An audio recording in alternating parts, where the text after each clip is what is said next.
The sun did not merely shine upon the Arizona Territory in the late 1870s. It hammered against the earth, seeking to break the spine of the land. It was a brutal, white-hot weight that turned the air into a shimmering curtain of heat and dust. Here, the ground was a patchwork of baked red clay, sharp stones, and miles of thorny mesquite that clawed at anything foolish enough to pass too close. Red cliffs rose up like jagged teeth against a sky so pale it looked drained of blood. A thin river wound its way through the valley, brown and sluggish, struggling to survive between the encroaching banks of dry brush. The wind carried the scent of sage, but beneath it lay the heavier, acrid smell of wood smoke drifting from the soldier camps and the agency buildings. It was the smell of confinement. The land that had once stretched endlessly for the Apache, a world without fences or borders, was now segmented, patrolled, and owned by men who wrote laws on paper and enforced them with rifles. Army patrols rode the high ridges, their blue uniforms dusty, their eyes scanning the canyons for any sign of rebellion. Below them, white ranches and mining camps had begun to spread like a slow infection, wooden structures and barbed wire crowding the water sources that had sustained the people for generations. On the very edge of the reservation, where the flat scrubland began to twist upward into the rocky foothills, a small structure stood half hidden by a cluster of ironwood and boulders. It was not a traditional wickiup, but a rough, square house built of timber and adobe mud, a hybrid thing that belonged neither fully to the old way nor the new. Koa stood on the flat roof of this small house, a hammer in his hand. He was a man of perhaps 32 or 33 years, though the sun and the war had etched lines around his eyes that made him look older.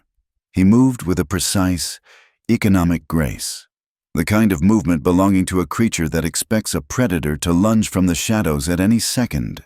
He paused, wiping sweat from his forehead with the back of a forearm, and scanned the horizon. He did not look at the view for its beauty. He looked for dust clouds that signaled riders. His skin was the color of the red earth, dark and weathered. He wore canvas trousers traded from a post years ago and a simple cotton shirt that had been mended a dozen times. As he bent to drive a nail into a loose shingle, the shirt pulled tight across his back, revealing the ridge of thick, knotted scar tissue that ran from his shoulder blade down to his ribs. It was an old map of violence, a souvenir from a cavalry saber that had nearly opened him up 5 years ago. There was a bullet wound, too, a puckered indentation in his left shoulder, an ache that flared whenever the winter chill settled in the canyons. Koa finished the roof and climbed down the rough wooden ladder. He checked his traps near the edge of the wash, finding a single, scrawny rabbit. It was not much, but it was meat. He carried it to the small patch of corn he tried to coax from the unforgiving soil behind his house. The stalks were dry, rattling in the wind, struggling against the heat. He touched a leaf gently, as if apologizing to the plant for the harshness of the world. He lived in silence, down at the agency, miles away. The other families lived clustered together, dependent on the rations, sharing their misery and their gossip. But Koa stayed apart. The others whispered that he was bad luck. They said he had fought too long, that he had surrendered only after everyone else had given up, and that his stubbornness had brought the soldiers' wrath down harder on their particular band. They said he carried the ghosts of too many dead with him. They were right about the ghosts. Koa could not close his eyes without seeing them. Fragmented memories played in his mind like a recurring nightmare. The scream of horses, the smell of black powder, the sight of his brother falling face down in the dirt, the back of his shirt exploding in red, the running, the hiding in caves, eating lizards and roots, until there was no one left to run with. He had buried his family in shallow graves he had dug with his bare hands, covering them with rocks to keep the coyotes away. Now, he avoided the agency. He avoided the trading post where the white men looked at him with a mixture of fear and contempt. He avoided the missionary who spoke of a God of mercy that Koa had never seen evidence of. He went down only when he had no choice, when the hunger became a dull roar that drowned out his pride. Miles away from Koa's isolation, the midday sun beat down on the agency headquarters. A line of people stretched from the commissary door, winding through the dust. They stood with heads bowed or eyes fixed on the ground, a posture of enforced patience. Nayland stood near the back of the line. She was 28 years old, though her spirit felt as ancient and eroded as the canyon walls. She wore a skirt of faded calico and a shawl that had once been bright red but was now a dusty maroon. Her moccasins were torn at the toes, and the leather was stiff with age. She held a small woven basket, waiting for the weekly ration of flour and beef. The line moved slowly. When Nayland finally reached the front, the Indian agent, a man named Miller with a face puffy from cheap whiskey and heat, looked at her with a sneer. "Move along," Miller said, tossing a sack of flour onto the counter. It hit with a heavy thud. Nayland took the sack. She could smell the mold even through the cloth. It was the bottom of the barrel, the scrapings that the government contractors deemed fit for the Apache. She hesitated, looking at the small slab of beef he threw next to it. It was mostly gristle and bone. "This is less than last week," Nayland said softly. Her English was broken but clear, learned in a house she tried hard to forget. Miller leaned forward, his breath sour. "You get what you get. Maybe if your people worked the fields instead of sulking, you would have more. Next." Nayland grabbed her basket and turned away, her face burning. She felt the eyes of the other women on her. They did not look at her with sympathy. As she passed a group of older women sitting in the shade of a wagon, the whispering started. "White men's toy." One of them hissed, "She thinks she is too good to speak to us." Another murmured, "She misses her soft bed in the officer's house." Nayland kept her head high, staring straight ahead at the shimmering heat waves. But the words cut deeper than any knife. It was not her fault. None of it was her fault. Her husband had been killed by soldiers 3 years ago, shot down while hunting. In the chaos that followed, she had been taken. She had been forced to work in the house of a white officer at Fort Verde. She scrubbed their floors, washed their clothes, and endured the nights when the officer decided she was part of the spoils of war. When the officer was transferred, she was discarded, sent back to the reservation with nothing but her shame and a reputation that marked her as unclean. She walked away from the agency buildings, clutching the moldy flour. She had no parents left, no husband, no children. She lived on the fringe of the camp, an outcast among outcasts. As she reached the cluster of wickiups, a shadow fell over her. A man stepped into her path. It was Halion, a man from her own band, thick-set and angry. He had lost 2 wives to sickness, and he needed a woman to work his hides and cook his food. "You have the flour," Halion said. He did not ask. He stated it. Nayland stepped back, clutching the basket to her chest. "It is for my meal." "You cannot live alone," Halion said, stepping closer. "The agent laughs at you. The women spit when you pass. Come to my fire. I will keep them away." Nayland looked at his heavy hands. She knew the price of his protection. He wanted a servant and a body to warm his bed. Nothing more. He offered ownership, not marriage. "No," Nayland said. "I will not." Halion grabbed her arm, his fingers digging into her flesh. "You are proud for a woman who has been used by whites. Who else will take you? You are damaged goods. Nayland, I am doing you a favor. Let me go," she said, her voice rising. He shook her then, hard enough that the basket fell. The sack of flour burst open on the hard-packed dirt, a white cloud puffing up and settling into the red dust. The food she had waited hours for was gone, wasted in the dirt. "Look what you made me do!" Halion shouted. He struck her across the face, a heavy, backhanded blow that knocked her to the ground. Nayland lay in the dust, the taste of blood in her mouth. She heard Halion cursing, saw him kick the empty sack. She did not cry out. She had learned long ago that crying only excited the men who hurt her. She waited until he turned his back in disgust, and then she scrambled to her feet. She did not go to her wickiup. She did not try to scoop up the dirty flour. Something inside her, a thin, brittle wire that had been holding her together for years, finally snapped. She could not stay here. She could not endure one more day of the whispers, the hunger, The cruelty of her own people who should have held her up. She ran. She ran past the edge of the camp, past the last of the grazing horses, and into the open desert. She had no plan. She had a small water skin at her hip that was half full, and a strip of dried meat in her pocket. She had the clothes on her back and the old blanket wrapped around her shoulders. She walked until the sun began to dip low, turning the sky a bruised purple.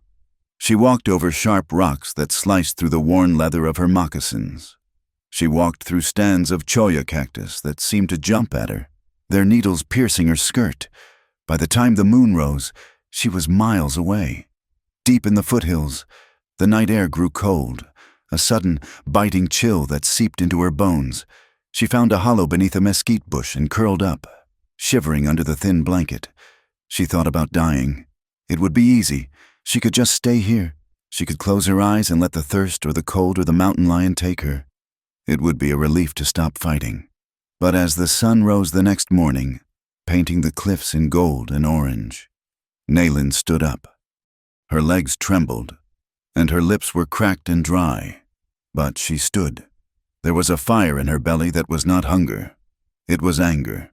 It was a refusal to let Hallion, or the agent, or the soldiers, or the whispering women be the end of her story. I am still here, she whispered to the empty desert. She walked all that day. The water ran out by midday. Her throat felt like it was filled with sand. The landscape was merciless, a vast expanse of rock and scrub that offered no shade. She was hallucinating now, seeing pools of water that vanished when she stumbled toward them. It was late afternoon when she saw it, a thin wisp of gray smoke rising from behind a rocky hill to the north. Smoke meant people, people meant danger. It could be a soldier patrol. It could be miners who would shoot an Apache on sight. But it could be water. Desperation pushed her forward. She crept up the rocky slope, her hands bleeding from scrambling over the rough stone. She kept low, moving from boulder to boulder, her heart hammering against her ribs like a trapped bird. She reached the crest of the ridge and looked down. There was a house, not a white man's ranch, but a small, solitary structure built into the side of the hill. There was a patch of corn, dry and yellowing. There was a man chopping wood. She watched him. He was Apache. He was broad-shouldered and moved with a rhythmic power, the axe rising and falling. He was alone. There were no horses tied up, no other men. Naylin watched him for a long time. She knew who he was. Not his name, but his type. The solitary ones were often the most dangerous. They had left the tribe for a reason. But her thirst was a living thing now, clawing at her throat. She could go no further. She stood up. Her legs were unsteady. She wrapped her blanket tighter around her, though it offered no protection against what might happen.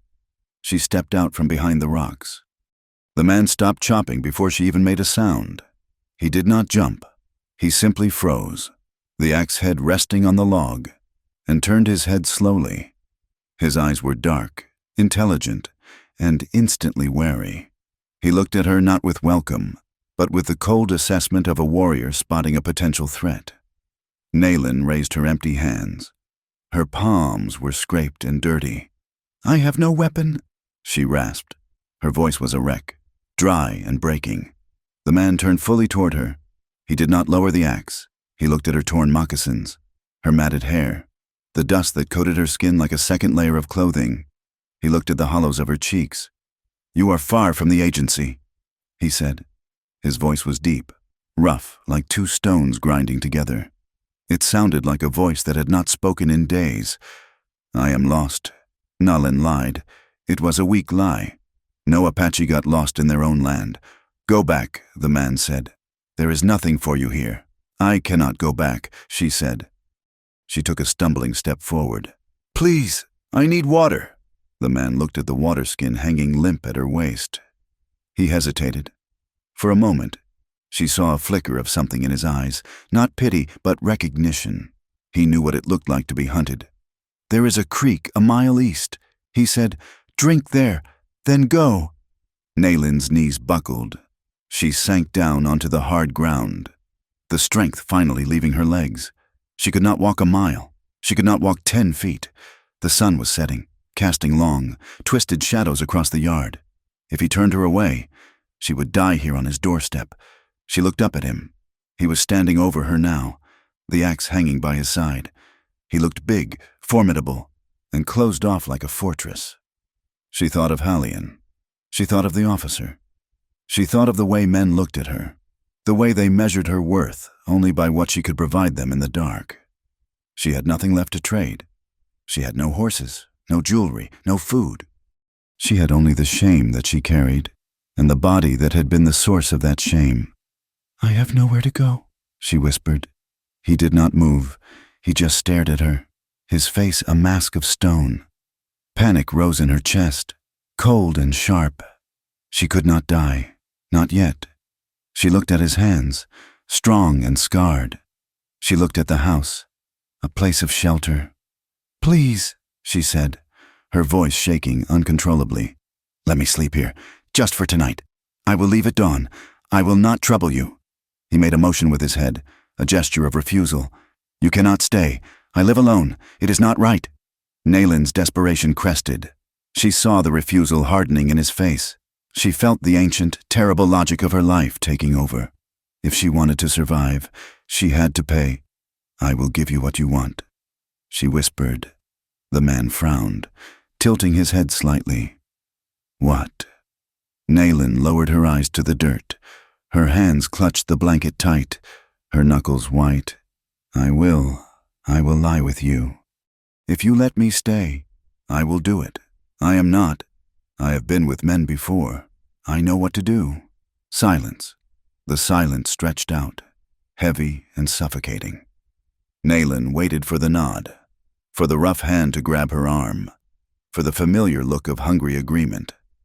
She waited to be taken, because that was the only way she knew how to purchase survival. "Stop it." The voice cracked through the air like a whip. Nayland flinched, curling in on herself, expecting a blow. She looked up. Koa was not moving toward her. He was standing rigid, his knuckles white on the handle of the axe. But he was not looking at her with lust. He was looking at her with a fury that blazed in his dark eyes, a terrible, scorching anger. "Do not speak those words," he snarled. Nayland trembled. I have nothing else." He threw the axe down. It struck the woodpile with a violent clatter. He took 2 long strides toward her, and she squeezed her eyes shut, but he stopped 3 feet away. "Look at me," he commanded. She opened her eyes. He was breathing hard, his chest rising and falling. The anger in his face was not directed at her. She realized with a jolt. He was looking at the bruises on her face, the desperation in her posture, and he looked sickened. "Is that what you think you are?" he asked, his voice lower now, trembling with suppressed rage. "Meat to be traded for a spot on the floor?" "It is all I have," she said simply. "Then you are a fool," he said harshly. He looked away from her, staring out at the red cliffs, his jaw working. He ran a hand over his short, chopped hair. He looked like a man fighting a war inside his own skull. "Get up," he said finally. Nayland tried, but her legs refused. Koa let out a sharp breath. He reached down. She flinched again, but his hand gripped her elbow firmly. He did not drag her. He pulled her up, steadying her when she swayed. His grip was strong, but he let go the moment she was vertical. "You will sleep inside?" he said. He did not look at her. He looked at the door of his house. "You will sleep by the hearth. You will be under my roof." Nayland stared at him, confused. "And the payment?" He turned on her then, his eyes fierce. "If you try to touch me," he said, his voice quiet and deadly serious, "I will throw you out to the coyotes myself. Do you understand?" Nayland nodded, mute with shock.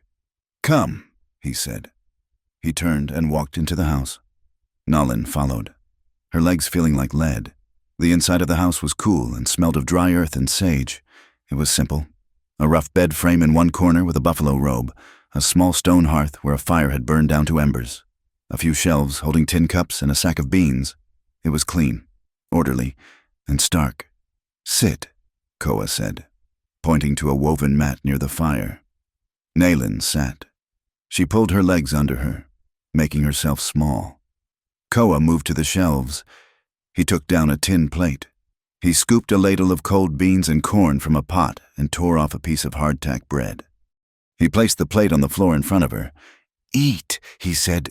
He retreated to the far side of the room, leaning against the wall, putting distance between them. Naylin looked at the food.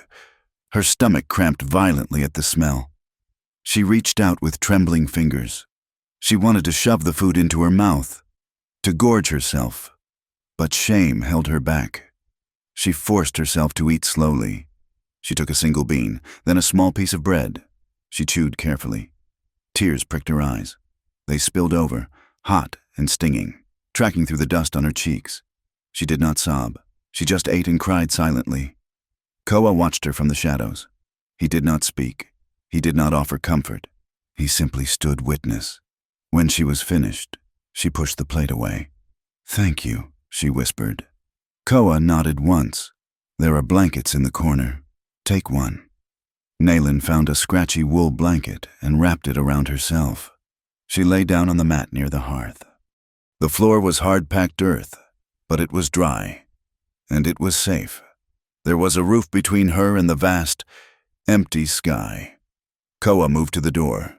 He picked up his rifle, checking the lever action with a metallic click that echoed in the small room. He placed a bar across the door. Then, he lay down on his own bed, fully clothed, the rifle within arm's reach. The sun had gone down completely now. The only light came from the dying embers of the fire, casting long, dancing shadows on the adobe walls.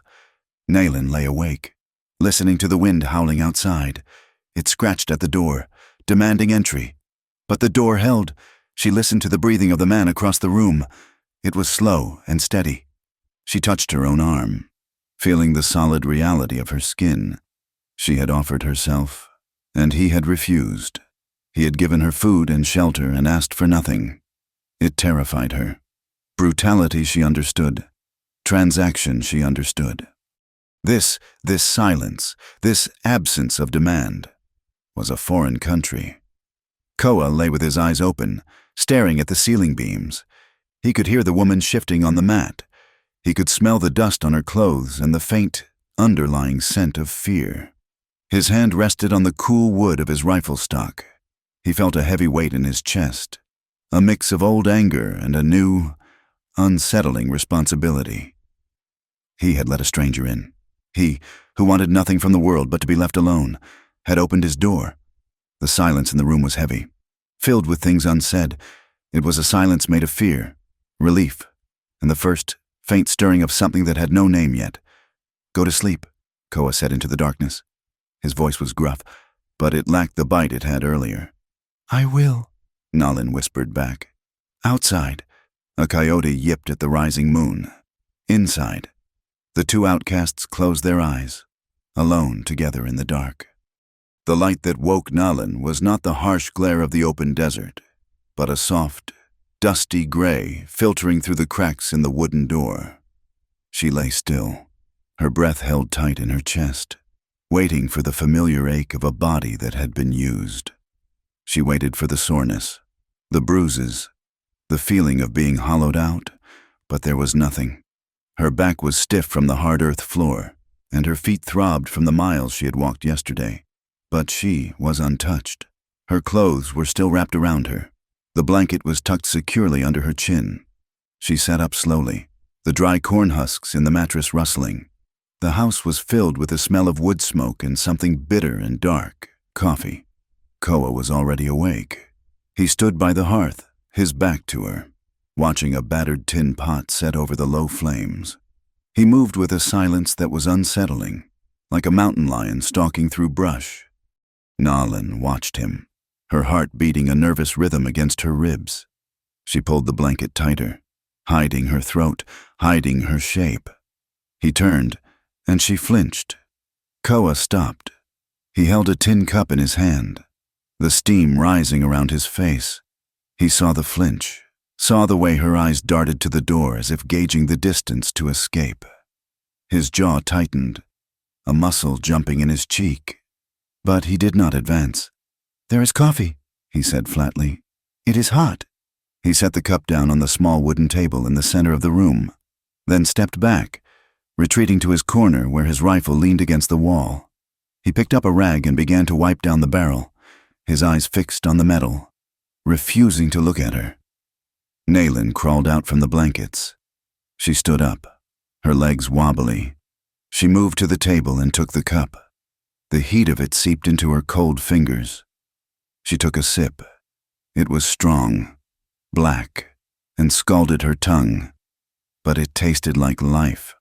"Thank you," she whispered. Koa grunted, still not looking up. "You cannot stay here for nothing." Naylin froze. The cup halted halfway to her mouth. The shame washed over her, hot and suffocating. She knew this. Of course she knew this. A woman did not get food and shelter for free. She set the cup down, her hands shaking. She began to untie the sash at her waist, her fingers clumsy with fear. "I understand," she said, her voice dull.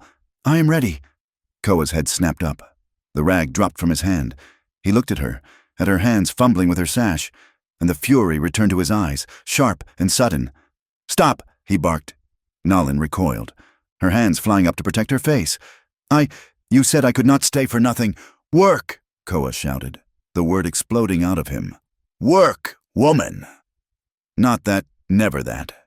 He breathed hard, staring at her as if she had insulted him. He pointed a scarred finger at the door. "You will fetch water. You will grind the corn. You will gather the mesquite wood. That is the payment. Do you hear me?" Naylin lowered her hands slowly. She stared at him, confusion warring with relief. He wanted labor. He wanted her hands, her back, her sweat, but not her body. "I hear you," she said softly. "Then drink your coffee," Koa said, his voice dropping to a rough murmur. "And cover yourself." He turned back to his rifle, scrubbing at the steel with a vengeance. Naylin retied her sash, her mind spinning. She had offered the only thing of value she thought she possessed, and he had looked at it with, what, disgust? She drank the coffee, watching him from beneath her lashes. He was a puzzle she could not solve. Perhaps he found her ugly. Perhaps the stories about her, that she was spoiled meat, ruined by white men, had reached even this isolated place. A deep, cold ache settled in her stomach. She was safe. Yes, but his refusal felt like a confirmation of her worthlessness. If even a lonely man on the edge of the world did not want her, then truly, she was nothing but a ghost walking in a dead woman's skin. The days that followed fell into a rhythm of tense, silent labor. Koa was a man of strict boundaries.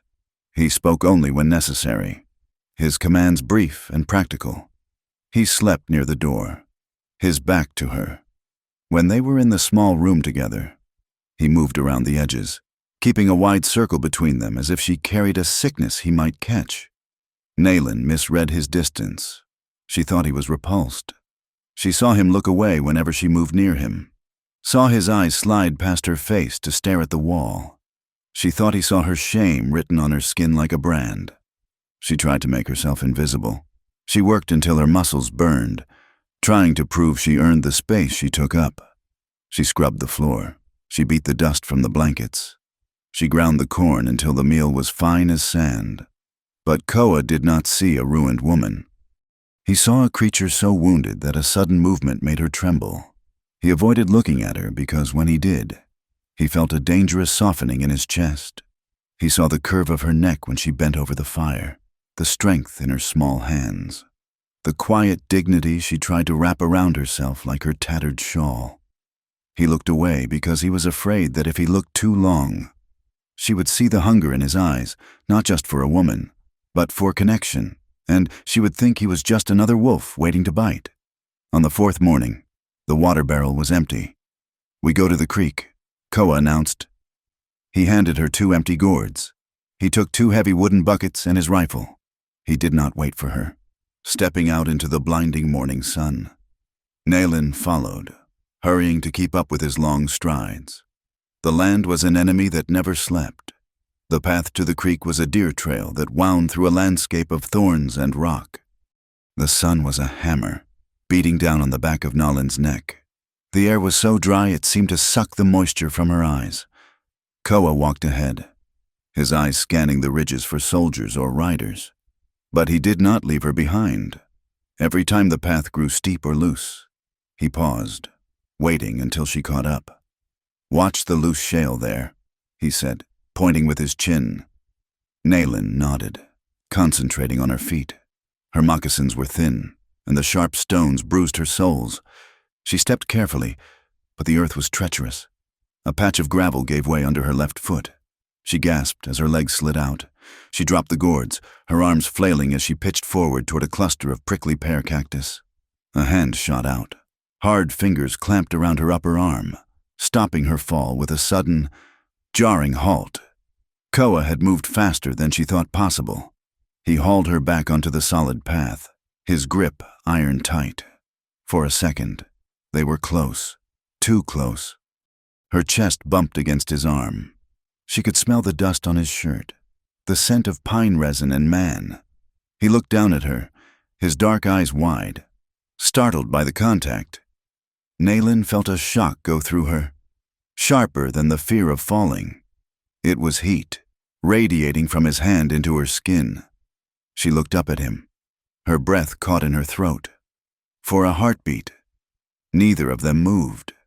The silence of the desert was absolute, broken only by the rasp of a cicada. Then, as if burned, they both jerked away. Koa released her arm and stepped back, turning his face to the horizon. Naylin scrambled for her gourds, clutching them to her chest, her heart hammering. "Are you hurt?" Koa asked. His voice was tight, strained. "No," Naylin whispered. "I am fine. Walk behind me," he said roughly. "Step where I step." They continued to the creek in silence, but the air between them had changed. It was no longer just empty distance. It was charged, vibrating with the memory of that grip, the strength of it, and the sudden, terrifying awareness of the body beneath the clothes. That evening, after the long walk back, Naylin sat by the fire mending Koa's shirt. It was the one he had worn that day, torn at the shoulder by a mesquite thorn. He sat on the other side of the fire, whittling a new trigger for a trap. Naylin worked the needle carefully. It was an intimate task, handling his clothing. She smoothed the rough cotton over her knee. It was warm from the fire, but she imagined it was still warm from his skin. She looked at the tear. It was near the shoulder, near where she knew he had a scar. She glanced up. Koa was watching her hands. He looked away quickly, focusing on the wood in his lap. "Your stitches are small," he observed, his voice low. "My mother taught me," Naylin said, before everything." Koa nodded. "Good work. It will hold." A warmth bloomed in Naylin's chest, small and fragile. It was the first time he had offered a word that sounded like praise. The next day, Koa did not go out to the trap line alone. He signaled for her to come. "You need to know how to catch meat," he said. If I am not here." He did not say if I am dead, but the words hung there. He took her to a rabbit run near the wash. He showed her how to strip the bark from a willow branch, how to twist the fibers into a noose, how to set the tension trigger so the slightest weight would snap it shut. Naylin watched his hands. They were large, scarred, capable of violence, yet they moved with delicate precision. "Try," he said. Naylin knelt in the dust. She fumbled with the string. It was harder than it looked. The trigger snapped prematurely, slapping her fingers. She flinched, waiting for him to scoff or take it over. Again. Koa said patiently, "Look at the notch. It is too shallow." She tried again. She slowed her breathing. She imagined her hands were his hands. She carved the notch deeper. She set the loop. She pulled her hand away slowly. The trap held, quivering with stored energy. Ready. She looked up, a smile breaking across her face before she could stop it. "I did it." Koa looked at the trap, then at her. The harsh lines of his face softened. The corner of his mouth twitched, threatening to lift. "You did," he said. "You learn fast." Nalin. He said her name. It was the first time. It sounded different in his voice. Not a curse, not a label, but a name. Nalin felt a flush rise in her cheeks that had nothing to do with the sun. The tension in the house began to shift, cracking under the weight of shared survival. But it was a goat that finally broke the wall. It was a week after she had arrived. They were in the corn patch, weeding the dry rows, when a bleating sound cut through the afternoon heat. A goat, patchy brown and white, with one horn broken off, had wandered down from the high rocks. It belonged to a homesteader miles away, a creature known for escaping. It trotted boldly into the corn patch and began to tear at the precious, struggling stalks. "Hey!" Koa shouted, waving his arms. "Get out!" The goat ignored him, chewing placidly on a corn leaf. Koa grabbed a clod of dirt and threw it. The goat danced sideways, bleated mockingly, and snatched another mouthful. Nalin stood up, wiping sweat from her forehead. "It is hungry," she said. "It is eating our winter." Koa growled. He lunged for the animal. The goat bolted, scrambling between Nalin's legs. She yelped and spun around, grabbing for its tail. Her fingers brushed coarse hair, but the goat was too fast. It bounded toward the house. "Stop it!" Koa yelled. He sprinted after it. Nalin ran too. The goat scrambled onto the woodpile, scattering logs, then leaped onto the low roof of the house. It stood there, looking down at them like a king on a throne, chewing. Koa stopped, hands on his hips, his chest heaving. "Get down, you devil!" the goat bleated. Koa looked around, found a long stick, and climbed the ladder. The goat waited until he was almost there, then leaped off the other side, landing in the dust with a thud and taking off toward the wash. Nalin was ready. As the goat landed, she dove. It was not a graceful move. She hit the dirt hard, her arms wrapping around the goat's neck. The animal bucked, dragging her a few feet through the red dust, kicking up a cloud that choked the air. "I have him," she gasped, spitting dirt. Koa slid down the ladder and ran to her. He grabbed the goat by the scruff of the neck and the remaining horn, wrestling it to a standstill. The goat let out a defeated sigh and went limp. Nalin lay in the dirt, her hair wild, her face streaked with red clay. She looked at Koa, who was holding the goat, his own shirt dusted with earth, a smear of mud across his nose. He looked ridiculous, the fierce Apache warrior, wrestling a one-horned goat. A sound bubbled up in her throat. It started as a cough, then a giggle, and then, before she could stop it, she was laughing. It was a rusty, creaking sound, unused for years, but it grew louder. Koa looked down at her. He looked at the goat.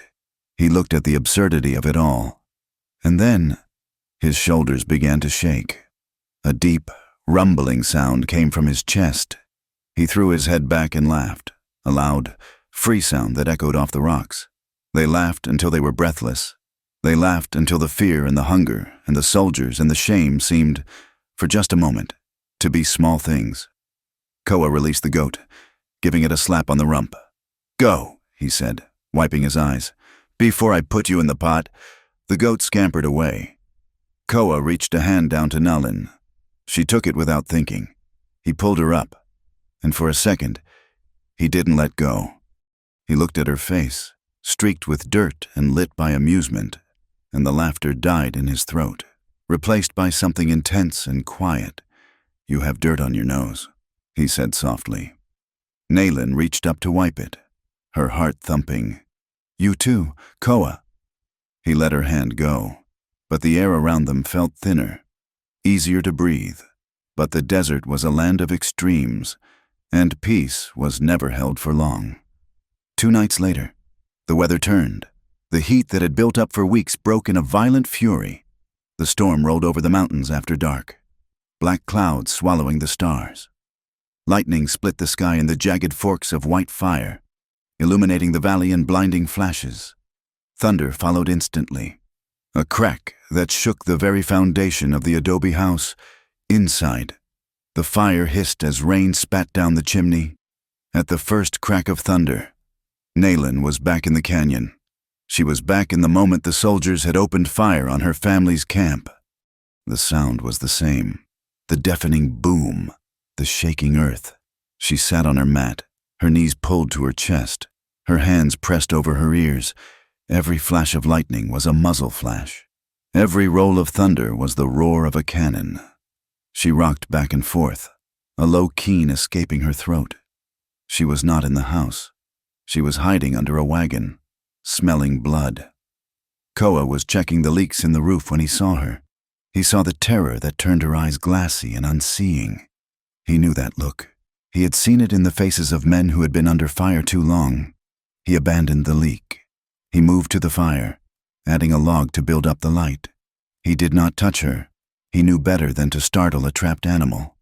Instead, he sat down near the hearth, close enough to be a presence, far enough to give her space. "Nalin," he said, his voice deep and grounding beneath the roar of the wind. "It is just the sky. It is just rain." Nalin gasped, her eyes focusing on him. He was solid. He was real. The firelight played on his face, softening the scars. I hate the noise," she whispered. "It sounds like them." "Them," Koa repeated. "The soldiers." She nodded, shivering violently. "Come closer to the fire," he said gently. "The cold is in your bones." She scooted forward, wrapping her blanket tighter. The warmth of the flames licked at her skin, but the cold was inside her. "Talk to me," Koa said. "Do not stay in your head. It is a bad place to be alone." Nalin looked into the flames. The words came out slowly, pulled from a deep, infected wound she had kept covered for 3 years. "My husband. He was not a warrior. He was a good man. He liked to sing. They shot him while he was washing his face in the stream. They did not even warn him." Koa's fists clenched on his knees. He said nothing, letting her speak. At the fort. Nalin's voice broke. She swallowed hard. "The officer, he wanted me to smile. He beat me if I did not smile. So I learned to leave. I learned to float above the bed. I watched from the ceiling. I saw my body down there. And I thought, that is not Nalin. That is just a husk." She looked up at Koa, her eyes wet. "I disappeared. Koa, I learned to make myself nothing, because if I was nothing, they could not really touch me." Koa listened, and a rage so pure and hot burned in his gut that he thought it might turn him to ash. He hated the white men. He hated the officer whose name he did not know but whose face he wanted to smash into the earth. But mostly, he hated his own helplessness. He hated that he had been hiding in these hills while women like Nalin were being broken. He looked at her, small, shaking, destroyed, and yet sitting there, telling him the truth. He moved without thinking. Instinct, older than his caution, took over. He reached out across the small space between them. He took her hand. His palm was rough, calloused from the axe and the rifle. Her hand was small and cold. When he covered her hand with his, a jolt went through the room. It was not sexual, not at first. It was an anchor. It was him pulling her down from the ceiling, pulling her back into her body. Nalin's breath hitched. She stared at their joined hands. His warmth was overwhelming. It seeped into her fingers, traveling up her arm, straight to her chest. It was comforting. Yes, but beneath the comfort, something else woke up. A spark, a sudden, sharp awareness of him as a man. He was holding her hand. No man had touched her like this. Men grabbed, men pulled, men used. They did not hold. She wanted to pull away. Her muscle memory screamed danger. But another part of her, the part that had laughed at the goat, the part that had mended his shirt, wanted to lean forward. She wanted to know what it would feel like to be close to someone who did not want to hurt her. Koa felt her tremble, but she did not pull away. He looked at her face, illuminated by the firelight and the lightning flashes. He saw the fear, but he also saw the question in her eyes. He felt the blood hammering in his own veins, a desire that was sudden and terrifying in its intensity. He wanted to pull her into his arms. He wanted to erase the memory of the officer with his own touch, but he knew how fragile she was. He squeezed her hand gently, his thumb brushing over her knuckles. "Nalin," he said, his voice rough with emotion. "Listen to me." She looked at him, her eyes wide. "No one touches you here," he said. "Not the soldiers, not the agent, not any man." He paused. The fire popped, sending a shower of sparks upward. He looked directly into her eyes, letting her see the truth of him. "And not me," he vowed. "I will never touch you, unless—" The word hung in the air. Unless. It was a door opening. It was a question. It was a transfer of power. "Unless you want it," he finished, his voice barely a whisper. "Unless you ask for it." Nayland stopped breathing. The air in the room grew heavy, thick with possibility. She felt the heat of his hand, the intensity of his gaze. She realized, with a shock that rocked her foundation, that she was not repulsed. She realized that the idea of him touching her, really touching her, did not make her want to float to the ceiling. It made her want to stay right here, on the earth, in this room. I understand," she whispered. Koa held her gaze for a moment longer, then slowly, reluctantly, released her hand. The loss of his touch was a physical coldness. "Sleep now," he said, turning back to the fire, though his movements were stiff. "The storm is passing." He moved to his bed by the door. Nayland lay down on her mat. The thunder had moved to the east, a distant rumbling now, but the storm inside the house had not passed. It had just begun. Nayland touched her own lips in the darkness. She traced the shape of them. She imagined Koa's face, the rough stubble on his jaw, the dark eyes that had looked at her with such fierce protection. She imagined what it would be like if he kissed her, not as payment, not as a taking, but as a giving. Across the room, Koa lay on his back, staring into the dark. He could still feel the ghost of her small hand in his palm. He closed his eyes and saw her face in the firelight, the way the tears had stood in her eyes, the way she had looked at him with that fragile, terrifying hope. He wanted her. The realization was a dull ache in his chest. He wanted her with a fierceness that shamed him. He was a broken warrior with nothing to offer but a hard life and a roof that leaked. But as the wind howled outside, he knew he was lying to himself if he pretended he only wanted to protect her. He wanted to be the man she chose, and that want was the most dangerous thing that had entered his house in years. The dust hung low over the valley floor, a yellow haze that tasted of copper and dry earth. It was a Tuesday in late summer, and the heat was a physical weight, pressing down on the shoulders of the Apache reservation. Koa lay flat on his stomach atop a ridge of red sandstone, his body blending into the rock so perfectly that a hawk circling overhead might have mistaken him for part of the geology. He was watching the movement below. 3 men on horseback were riding along the perimeter of the reservation land, dangerously close to the water source that fed the meager crops of the Apache families. He recognized them. In the lead was Miller, the Indian agent, sitting heavy and slumped in his saddle, a man whose soul had been eroded by cheap whiskey and petty power. Flanking him was a man Koa did not know by name but knew by type, a white rancher with a thick neck and a face burned raw by the sun, dressed in a clean vest and carrying a repeating rifle in a scabbard. Behind them rode a soldier, a sergeant with a bored expression, chewing on tobacco. The wind carried their voices up the canyon wall.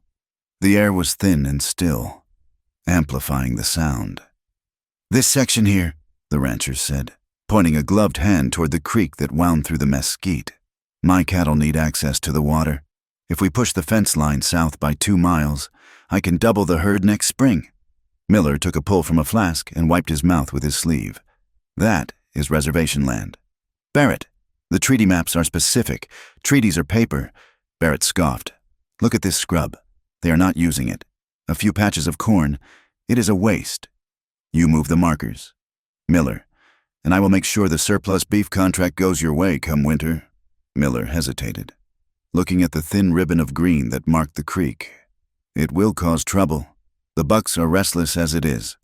The sergeant spat a stream of brown juice onto a cactus. "Let them get restless. We have a new Gatling gun at the fort. It might do them some good to remember who holds the leash. Keep the Apache quiet. Agent, that is your job." If they get in the way of progress, we will clear them out. Koa lowered his head, pressing his forehead against the warm stone. His hand tightened around a small rock until the sharp edges bit into his palm. They were carving up the world like a carcass, deciding which parts were choice cuts and which were awful to be discarded, and his people were the awful. He slid backward, inch by inch, until he was below the skyline. Then he stood and began the long run back to his house. When he arrived, Nayland was outside, scraping the kernels from a dried cob of corn. She looked up, sensing his mood before he spoke. The tension in his shoulders was a visible thing, tight as a drawn bowstring. "We have to go to the agency," Koa said abruptly. Nayland froze, the corn cob suspended in her hand. "Today, we have no flour," Koa said. "And if I do not show my face for the head count, Miller will send patrols to look for me. They are looking for excuses to tighten the noose. I saw them riding the line." "I will come with you," Nayland said. Koa looked at her. Her face was pale beneath the dust, her eyes wide with a fear she tried to mask with defiance. He shook his head. "Stay here. It is safer. The soldiers are riding today." "I cannot stay here alone," she said, her voice rising slightly. "If a patrol comes here and you are gone—" She did not finish the sentence, but the memory hung between them. A woman alone in a house on the edge of the territory was prey. Koa knew this. He cursed softly under his breath, kicking at a loose stone. "It will be hard," he warned her. "The people will talk. The soldiers will look." "Let them look," Nayland said, standing up and brushing the corn silk from her skirt. "I am walking with you." The journey down to the agency was a descent into humiliation. As they left the solitude of the foothills and entered the main encampment, the atmosphere shifted. The air smelled of wood smoke, unwashed bodies, and the sour reek of despair. Hundreds of families were crowded into a space meant for half their number. Wickiups made of brush and canvas were packed tight. Children with swollen bellies sat in the dirt, and dogs fought over scraps of bone. Koa walked with his head high, his rifle in the crook of his arm, his eyes staring straight ahead.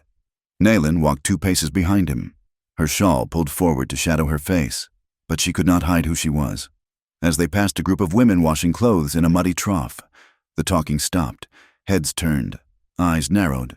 "Look," one woman whispered, loud enough to carry, "the white man's toy has found a new owner. She walks behind him like a wife." Another sneered.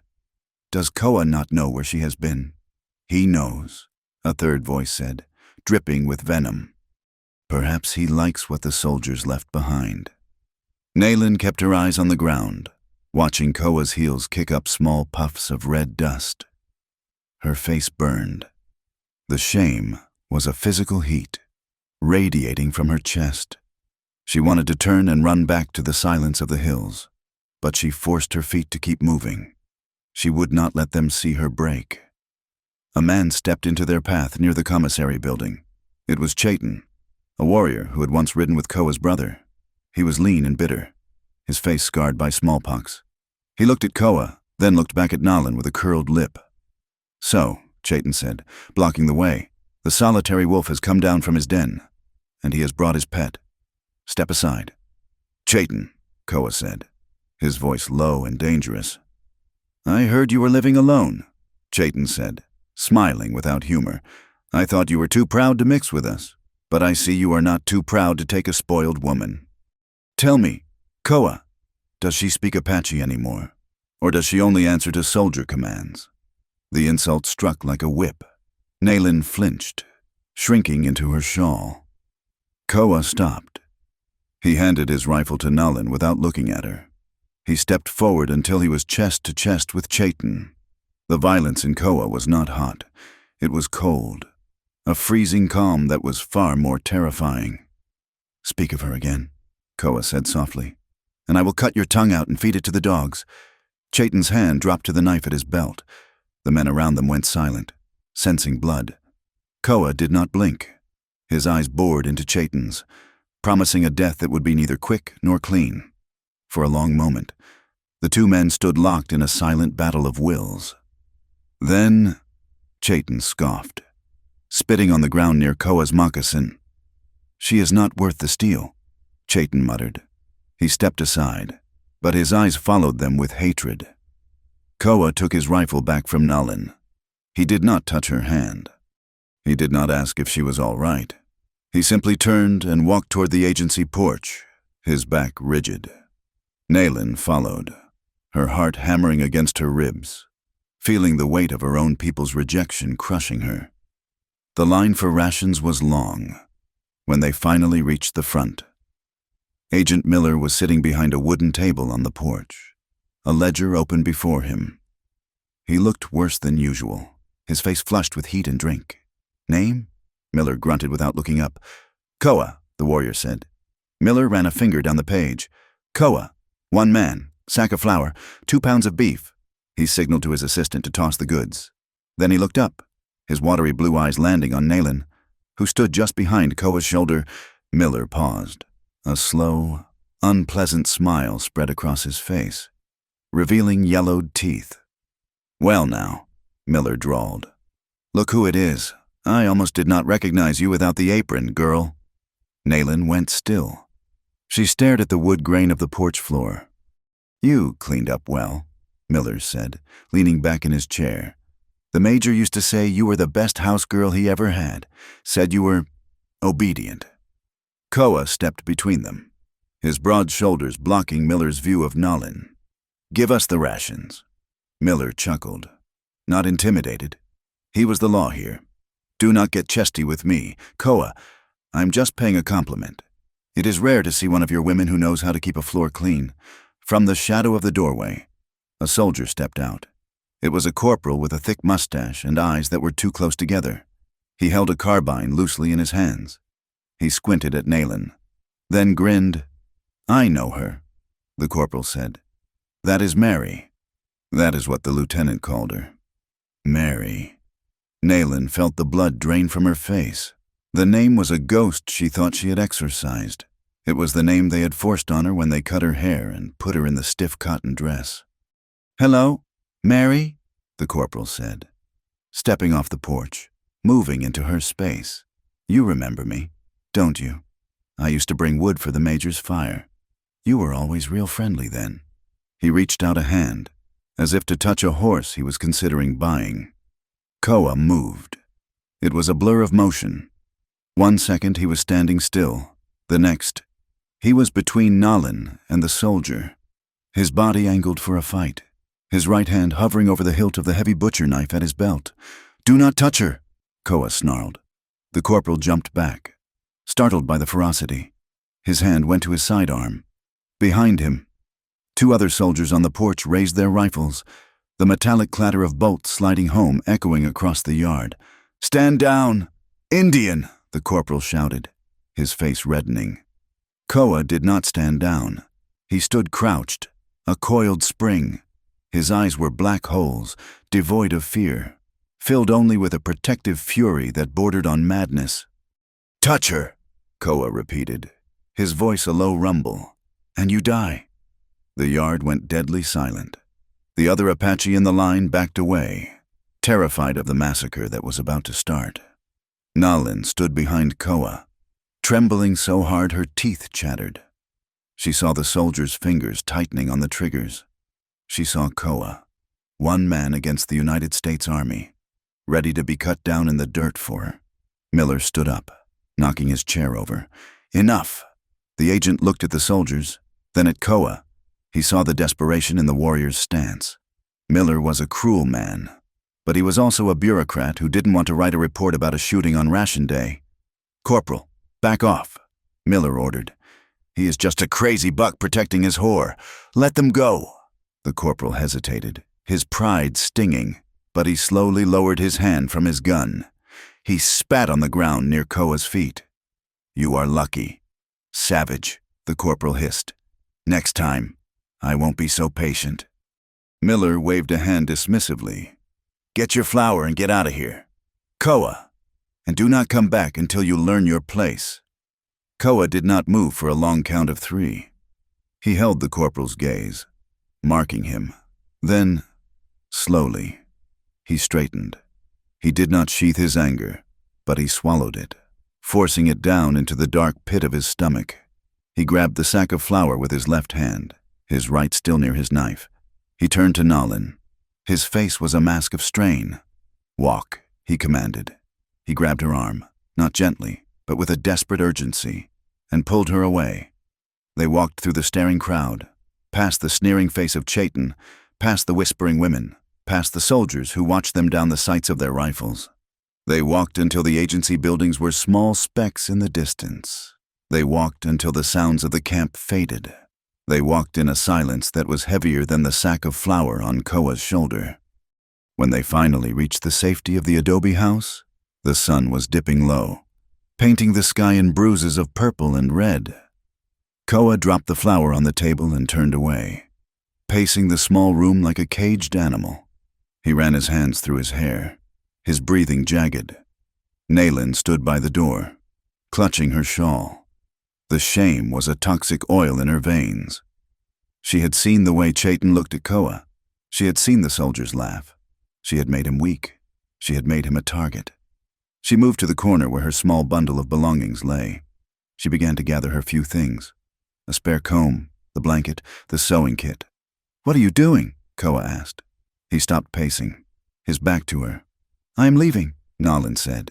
Her voice was steady, but it was the steadiness of glass about to shatter. Koa turned slowly. "Excuse me, I am leaving," she repeated, shoving the comb into the bundle. "I cannot stay here. You heard them. You heard what they called me. You saw what happened." "Stop it," Koa said. "I am a danger to you," she cried out. "The dam breaking. They look at you with disgust because of me. The soldiers know me. They will come back. Koa, they will come here to find Mary. And they will kill you if you stand in their way." She tied the bundle with shaking hands and turned to the door. "I will not let you be dragged down by my dirt," she sobbed. "I will go to the mountains. I will go anywhere." She took a step toward the door. Koa crossed the room in 2 strides. He grabbed the bundle from her hands and threw it across the room. It hit the wall with a dull thud, spilling her meager possessions onto the floor. "You go nowhere," he shouted. He grabbed her shoulders, his fingers digging into her flesh. He shook her once, hard. "Do you think I care what Chaitin says? Do you think I care what a drunk agent thinks of me? You should!" Nalin screamed back at him, her hands pushing against his chest. "They are right. I am spoiled. I am the white man's leavings. Every time you look at me, you see their hands on me. Every time we go out, you are shamed." "I am not shamed," Koa roared. "You are," Nalin cried, tears streaming down her face, cutting tracks through the dust. "You defend me because you are honorable, not because I am worth it. I am dirty. Koa, I am broken. I have nothing to give you but trouble and whispers." Koa stared at her, his chest heaving. His eyes were wild, burning with a fire that consumed the air between them. "You think you are the only one who is broken?" he demanded, his voice dropping to a harsh rasp. "You think I am whole? Look at me, Nalin. I am a man who buried his bloodline. I am a man who brings death. If you leave, you die. If you stay, they laugh. So let them laugh." He was breathing hard, his face inches from hers. The smell of him, sweat, dust, and raw, masculine anger, filled her senses. Nalin looked up at him, her body trembling uncontrollably. The fear and the shame and the exhaustion mixed together into a volatile cocktail. She was tired of being protected. She was tired of being the porcelain doll that everyone thought was cracked. "If I am just a body to them," she whispered, her voice shaking with a sudden, desperate recklessness. "Then why do you treat me like a ghost?" She stepped closer, closing the tiny gap between them. She looked into his eyes, challenging him. "You want me," she said. "I see it. I see it when you look at me by the fire. I see it when you watch me work." Koa went rigid. His hands were still on her shoulders, his thumbs pressing into her collarbone. "Nalin, stop," he warned, his voice straining.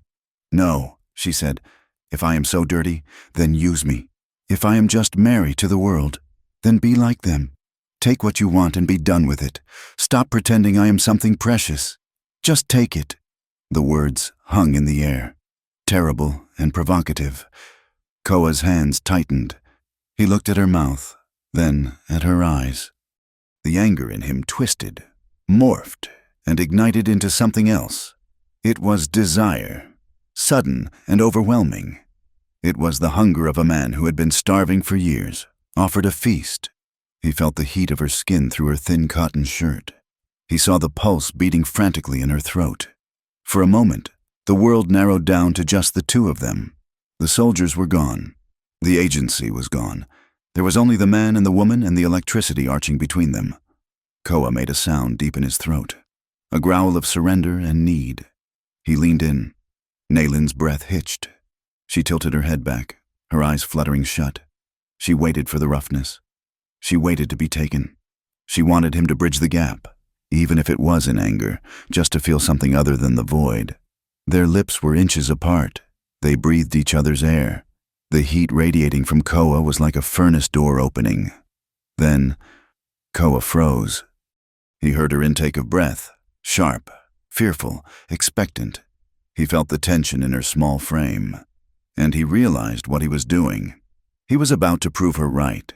He was about to prove that she was just a body, just a thing to be used to satisfy a hunger, with a superhuman effort of will. Koa jerked his head back. He gasped, as if surfacing from deep water. He did not let go of her. Instead, his grip shifted. He slid his arms around her back and pulled her against him, hard. He buried his face in the crook of her neck, holding her so tight that her feet almost left the floor. It was not a lover's embrace. It was a desperate clutch for survival. "No," he whispered hoarsely into her hair. "No." Naylin stood frozen in his arms, her hands hovering in the air. "I want you," Koa rasped, his voice vibrating against her chest. "God help me, Naylin, I want you, but not like that, not in anger, not because you think it is all you are worth." He pulled back just enough to look at her. His eyes were wet, blazing with an intensity that terrified and thrilled her. "I want you," he said fiercely. "I want Naylin, the woman who laughs at goats, the woman who mends my shirts, the woman who stood up to me in the desert. I do not want the white man's ghost. I want the Apache woman who survived." Naylin stared at him. The fight went out of her legs. The anger dissolved, leaving behind a raw, open wound of grief. You respect me?" she whispered. The concept so foreign it felt like a lie. Koa brought a hand up to cup her face. His thumb brushed away a tear that was tracking through the dust on her cheek. "You are the strongest thing in this valley," he said softly. Naylin broke. A sob ripped through her chest, violent and ugly. She collapsed against him, her knees giving way. Koa caught her, holding her up, taking her weight. She buried her face in his shirt and wept. She cried for her husband. She cried for the officer's house. She cried for the shame of the day and the cruelty of Chaitan. Koa held her. He did not shush her. He stood like a stone pillar in the center of the room, rocking her slightly, his chin resting on the top of her head. He felt her tears soaking his shirt, warm and wet against his skin. He felt his own desire, still sharp and demanding, but he wrapped chains around it. He would not cross that line tonight, not when she was bleeding inside. They stood there for a long time, while the twilight deepened into true night outside. When Naylin finally quieted, she pulled back, wiping her face with her sleeve. She looked exhausted, her eyes red and swollen, but the frantic panic was gone. "I will stay," she whispered. Koa nodded. "You will stay. And if they talk?" she asked, her voice trembling. Koa looked toward the door, toward the dark desert that lay between them and the agency. "Let them talk," he said. "Their words are wind. We are rock." He moved to the table and lit the kerosene lamp. The small flame pushed back the shadows. "We will plant more corn," Koa said, his voice practical again, grounding them. "We will fix the roof before the winter rains. We will hunt. We will survive." Naylin, side by side. Naylin looked at him. She saw the scars on his arms, the lines on his face, the weapon he kept always within reach. He was a hard man in a hard world, but he had chosen her. He had seen her darkness and had not run away. She walked over to where he had thrown her bundle. She knelt and began to pick up the scattered items. The comb, the sewing kit. She placed them back on her shelf, one by one, side by side. She repeated softly, "Outside." The desert wind picked up, whistling through the thorns of the mesquite. It was a lonely sound, vast and indifferent. But inside the small adobe house, the lamp burned steady and bright, casting the shadows of two people who had decided, against all odds, to be a family. The weeks that followed the incident at the agency were marked by a suffocating heat that seemed to rise from the very core of the earth. The sky was a relentless, bleached blue, stripped of clouds, watching the reservation with an unblinking eye. The encroachment of the white world upon the Apache land was no longer a distant threat. It was a physical pressure, pressing against the boundaries of Koa's isolation. It began with the sound of hammers. From the ridge behind his house, Koa could hear the rhythmic ringing of metal on wood, miles away but carrying clearly in the thin air. The rancher, Barrett, was pushing his fence line. One afternoon, dust heralded the arrival of unwanted guests. Koa was sharpening a hoe in the shade of the overhang when two riders appeared. It was Agent Miller, swaying slightly in his saddle, and Barrett, looking at the land with the covetous eye of a predator. Koa did not stand up immediately. He finished drawing the whetstone across the metal blade, a slow, rasping sound that set the teeth on edge. Only then did he rise, holding the hoe like a weapon. Naylin was inside. She moved to the doorway, staying in the shadows, her hand gripping the door frame. Miller wiped sweat from his red face with a dirty handkerchief. "Koa," he greeted, though there was no warmth in it. "We are just riding the lines. Checking the survey markers? The markers are by the dead ironwood tree," Koa said, pointing south. "You are a mile inside the line." Barrett laughed. "A dry, barking sound. Lines move. Indian. My cattle need access to the lower wash. This scrubland is doing you no good. Look at it. Rocks and dust. It is our land," Koa said. "For now," Miller interjected, his voice oily. He leaned forward over the pommel of his saddle. "See, that is the thing. Koa, the government likes cooperation. They like Indians who are quiet, useful." He glanced toward the door, his eyes finding Naylin in the gloom. He smiled, and it made Naylin's skin crawl. "You have a nice setup here," Miller continued. "Private. But privacy is a privilege, not a right. Barrett here thinks your house is a bit too close to his new range. He thinks maybe you would be happier closer to the agency, where we can keep an eye on you." "I am staying," Koa said. Miller shrugged. "Maybe. If you cooperate. If you keep your head down. If you do not cause trouble when fences go up." Miller's gaze lingered on Naylin's figure. He licked his lips. A small, unconscious movement. "And maybe if you are friendly. I remember how friendly your woman can be. The major always said she knew her place." Naylin went rigid. She felt the old shame rising, the feeling of being naked and assessed like livestock. But then she looked at Koa. Koa did not shout. He did not lunge, but his hand tightened on the handle of the hoe until the wood creaked audibly. He took one step forward, stepping out of the shade and into the full glare of the sun.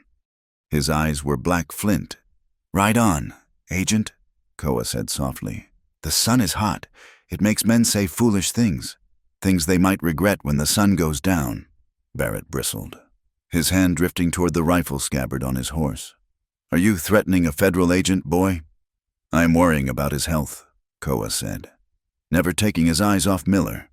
Miller saw the look in Koa's eyes, the look of a man who had already buried everything he loved and had nothing left to lose but his life. A man like that was dangerous. "Come on, Barrett," Miller said, pulling on his reins. "We have seen what we need to see." As they turned their horses, Miller looked back one last time. "Think about it, Koa. The world is changing. You can bend or you can break. And she looks like she breaks easy." They rode off, leaving a cloud of dust that hung in the still air. Koa stood watching them until they were swallowed by the distance. Then he turned and threw the hoe into the dirt with a violence that made Naylin jump. He did not speak. He went to the water barrel, dipped a ladle, and drank deeply. wiping his mouth with the back of his hand. Naylin stepped out of the house. She walked to him, her steps silent. She reached out and touched his rigid arm. "They are just words," she whispered. "They are teeth," Koa corrected her, his voice rough. "They are testing the bite, despite the shadow of the rancher and the agent, or perhaps because of it." The life inside the small adobe house grew richer, like a flower forcing its way through a crack in a stone. They worked the land with a desperation that turned into a rhythm. They expanded the corn patch, digging irrigation trenches from the wash to catch the rare rain. The soil was hard, fighting them for every inch. One morning, Naylin struck a rock with her digging stick. It jarred her arm to the shoulder. "This earth is stubborn," she complained, wiping hair from her face. "It does not want to give us anything." Koa, working a few feet away, paused. He looked at the red dirt, then at her. "It is Apache earth," he said. "Of course it is stubborn. It would be suspicious if it were easy." Naylin looked at him, surprised. A smile tugged at the corner of her mouth. "You think the dirt is proud?" "I think the dirt is tired of being walked on," Koa said. "Just like us." He smiled then, a rare, genuine expression that transformed his harsh face. It was a shared secret, a joke between survivors. Naylin felt a warmth bloom in her chest that had nothing to do with the sun. Later that week, they went to the creek to wash clothes. It was a task Naylin usually did alone, but the threat of the soldiers meant Koa now stood guard. He stood on a high rock upstream, his rifle in the crook of his arm, watching the horizon. Naylin knelt by the water, scrubbing his heavy canvas shirt against a flat stone. The water was cool on her hands. She glanced up at him. He was outlined against the sky, a silhouette of protection. She realized, with a start, that she was no longer terrified of his presence. In the beginning, every time he moved, she had expected a blow. Every time he looked at her, she had expected a demand. But now, she felt his gaze drift down to her, and she did not shrink. She felt shy. She wrung out the shirt, watching the water droplets fly in the sunlight. She saw him watching her hands. She saw the way his eyes traced the line of her back as she bent over the water. It was a heavy gaze, weighted with a hunger he kept on a tight leash. But it was not predatory. It felt like the sun on her skin, intense, encompassing, and undeniably warm. She stood up, shaking out the wet fabric. She looked at him and held his gaze. "The shirt is clean," she called out. Koa nodded. He climbed down from the rock, moving with that fluid grace that always made her breath catch. He came to stand near her to take the basket of wet clothes. "You missed a spot," he said deadpan, pointing to a speck of mud on his own sleeve. Naylin rolled her eyes, a gesture she hadn't made since she was a girl. "You can wash the next one." "Warrior," Koa chuckled, a low rumble in his chest. The sound vibrated in the air between them, weaving them closer together. The nights were the most dangerous, and the most precious. The desert temperature dropped as soon as the sun vanished, and they sat by the hearth. In the early days, Koa had sat on the far side of the room. Now, the distance had shrunk. They sat on the woven mat, shoulders almost touching, eating their evening meal of stew and cornbread. The silence that filled the room was no longer empty. It was thick with unspoken words, with the awareness of two bodies breathing in the same small space. One evening, after a particularly grueling day of grinding dried corn into meal, Naylin sat flexing her hands. Her fingers were cramped, the knuckles swollen and aching. She winced as she tried to straighten them. Koa finished his coffee and set the cup down. He watched her for a moment, the firelight casting deep shadows across his face. Then, without a word, he reached out. "Give me your hands," he said. Naylin hesitated. He had touched her before, to help her up, to steady her. But this was different. This was intentional. She held them out. Koa took her small, rough hands in his own. His palms were like leather, scarred and hard, but his touch was incredibly gentle. He began to rub her palms with his thumbs, working the tension out of the muscles. Nayland let out a soft, involuntary sigh. The sensation was overwhelming. The heat of his hands seeped into her aching bones. He worked his way up her fingers, massaging each joint with a slow, deliberate rhythm. It felt unbearably intimate. It was a claiming. He was touching the parts of her that worked, the parts of her that hurt, and he was offering comfort. Heat curled low in her belly, a sudden, sharp ache that made her thighs press together. She looked at his face. He was focused on her hands. His head bent. She saw the muscle in his jaw feathering. She saw his eyelids heavy, shielding his gaze. He was holding back. She could feel the tremor in his fingers, the restraint that vibrated through him like a hum in a telegraph wire. He wanted to do more than rub her hands. "Koa," she whispered. He stopped moving. He did not look up immediately.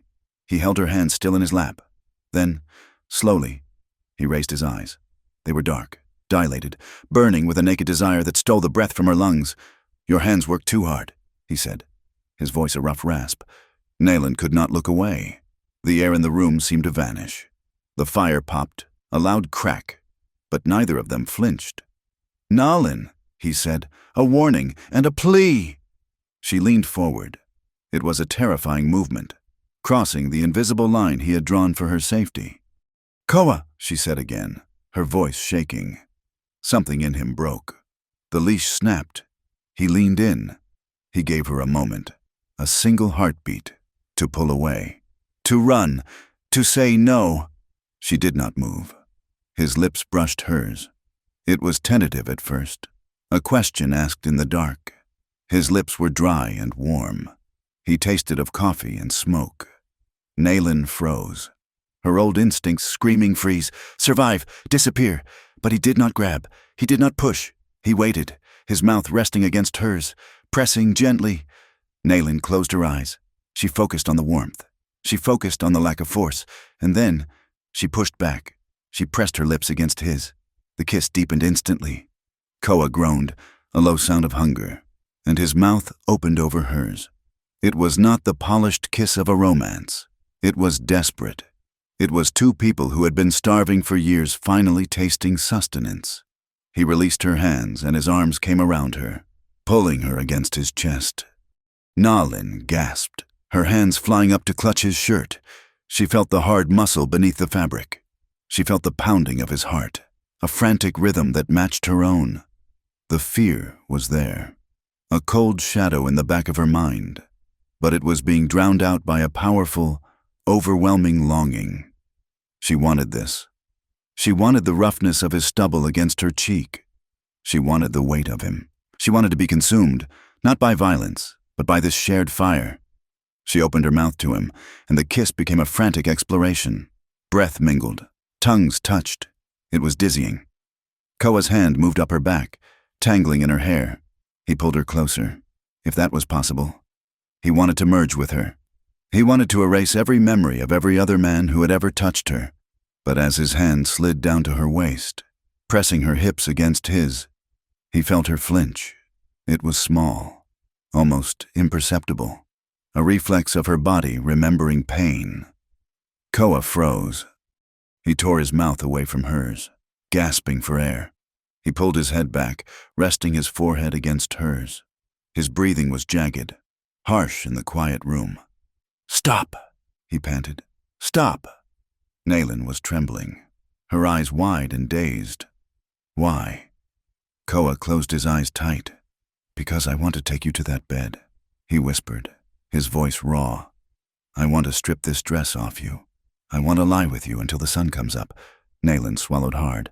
I want—" "But you flinched," Koa said. He pulled back enough to look her in the eye. "You flinched. Nalin?" "I can't help it," she whispered, shame flooding her face. "The body remembers." "I know," Koa said fiercely. He framed her face with his hands. "I know, and that is why we stop." He took a deep breath, fighting for control. "I will not be another man who takes you while you are afraid." He vowed, "I will not be the man you have to endure. When we lie together, Nayland, you will not flinch. You will run to me." Nayland stared at him. The tears welled up again, but they were not tears of pain. They were tears of relief so profound it felt like her legs might give out. "You would wait?" she asked. "Even when you want?" "I would wait 100 years," Koa said. He kissed her forehead, a hard, sealing press of his lips. Then he pulled away, putting distance between them, sitting back on his heels. "Go to sleep, Nalin," he said, his voice strained but steady. "Before I forget my honor." Nalin lay on her mat that night, her body humming, her lips still tingling. She touched her mouth. She had wanted him. She had really, truly wanted him. And he had stopped. He had given her power over her own body, a gift she had not possessed in years. Word of their closeness, however, could not be contained by the walls of the adobe house. The reservation was a place of eyes and ears. Hunters saw them at the creek. Women saw them walking together on ration days, standing closer than mere survival partners. The whispers grew louder. It was not just the gossip of women now. It was the grumbling of men and the disapproval of elders. The Apache were a people holding on to their traditions with desperate strength as their world crumbled. Purity, lineage, and honor were all they had left, and Nalin, in the eyes of many, was tainted. She was a reminder of their defeat, a woman who had served the enemy. For a warrior like Koa to elevate her, to treat her as a wife, was seen by some as an insult to the tribe's pride. It came to a head 2 weeks later. Koa and Nalin had gone to the communal well near the center of the camp to fill their water barrels.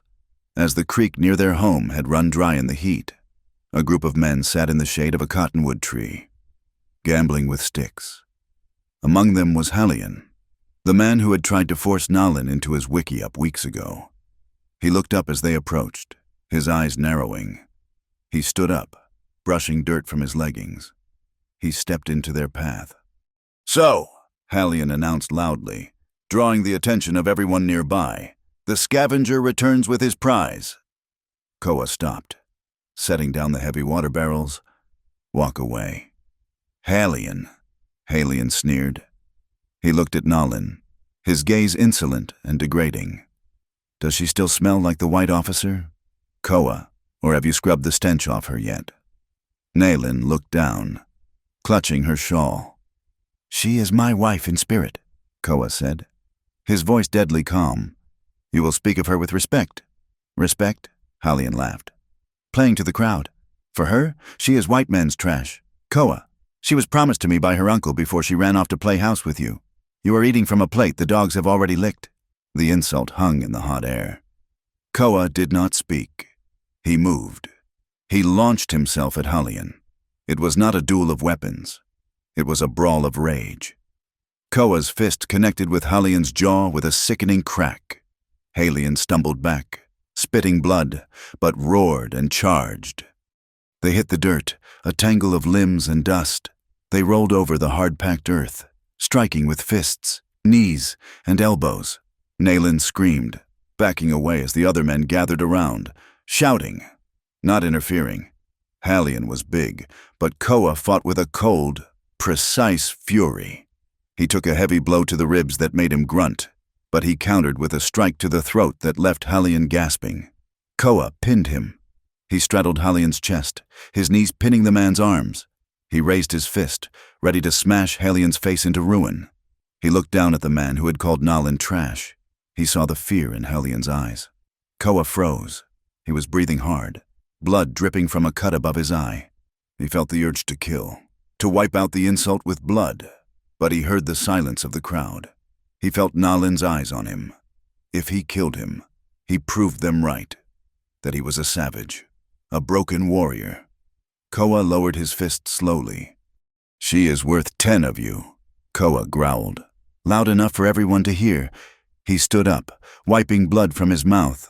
He spat on the ground next to Halion, a gesture of ultimate contempt, then turned his back on him. An elder, a man with white hair and a face like a dried apple, stepped forward from the crowd. He leaned on a staff. "Koa," the elder said sternly, "you fight like a dog in the dirt. This is not the way of our people." Koa looked at the elder. He did not bow his head. "And is it the way of our people to insult a woman who has survived what Nalin has survived?" Koa asked.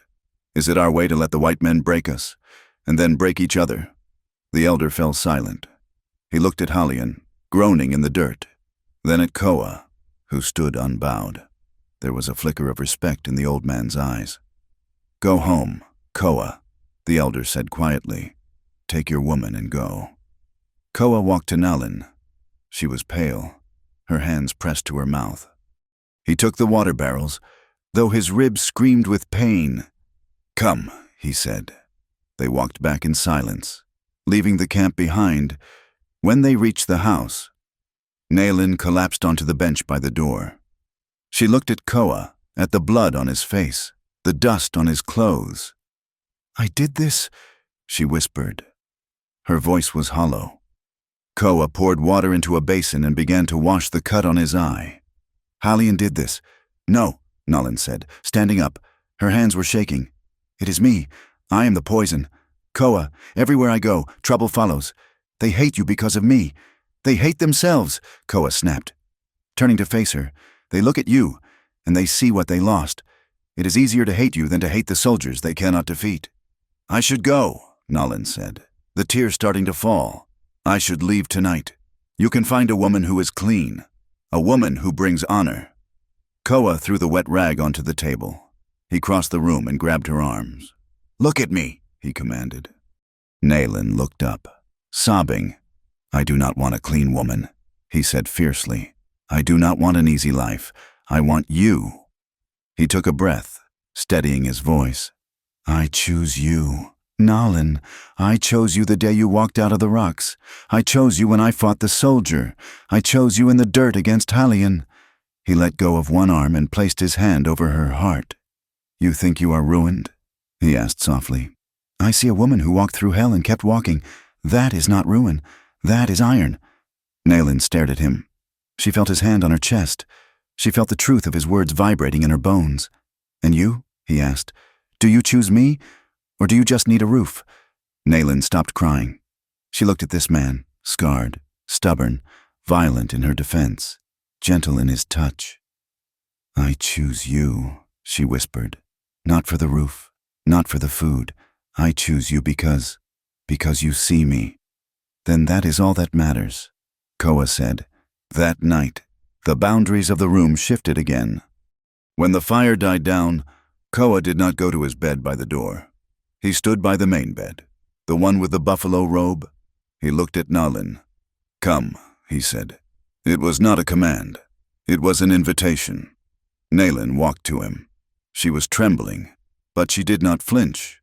They lay down together, fully clothed. Koa lay on his back, and Nalin lay beside him, her head resting on his shoulder. His arm came around her, holding her close. It was the first time they had lain together. The contact was electric. Nalin could feel the heat of his leg against hers, the hardness of his chest. Koa turned his head and kissed her. It was deep and slow. His hand moved to her waist, then up to cup her breast through the fabric of her dress. Nalin gasped against his mouth. The sensation was sharp, electric. She felt his desire pressing against her thigh. She moved her hand, resting it on his chest, feeling the heavy thud of his heart. She explored the line of his shoulder, the ridge of the old scar. They kissed until they were dizzy, lost in the scent and feel of each other. Koa's hand moved under her shirt, touching the bare skin of her waist. His fingers were rough, his touch reverent. Nalin felt a flicker of the old panic, the feeling of being trapped. She stiffened. Koa stopped instantly. His hand went still. He pulled his mouth away, watching her in the dark. "It is okay," he whispered. "We are here, nowhere else." Nalin took a breath. She looked at his eyes, glinting in the shadows. She focused on him. "Koa, not the officer. Koa." She took his hand and moved it back to her skin. "I am here," she whispered. They did not go further that night. They lay tangled together, kissing, touching, learning the map of each other's bodies without crossing the final border. But as Nalin drifted to sleep, her head on his chest, his arm heavy and protective over her, she knew that the contract of survival had ended. They belonged to each other now, and that belonging was a fortress that even the Yuin army could not easily breach. The fragile peace Koa and Nalin had built was as brittle as the dry grass on the reservation plains. It shattered not with a scream, but with the quiet, metallic singing of tension wire being stretched too tight. Barrett, true to his threat, had moved his fences in the space of 3 days. Barbed wire, the devil's rope, the Apache called it, had been strung across the lower wash, cutting off the most accessible path to the creek and enclosing a swath of grazing land that had technically been designated for the tribe. It was a blatant theft, sanctioned by the silence of the Indian agent. The reaction was immediate and volatile. The young men of the tribe, their pride already chafed raw by hunger and confinement, reached their breaking point. Under the cover of a moonless night, a group of 5 young bucks slipped out of the camp. They carried wire cutters stolen from the blacksmith and knives honed to razor sharpness. They cut the wire in 100 places, leaving it coiled and useless in the dirt like dead snakes. The retaliation came the next morning.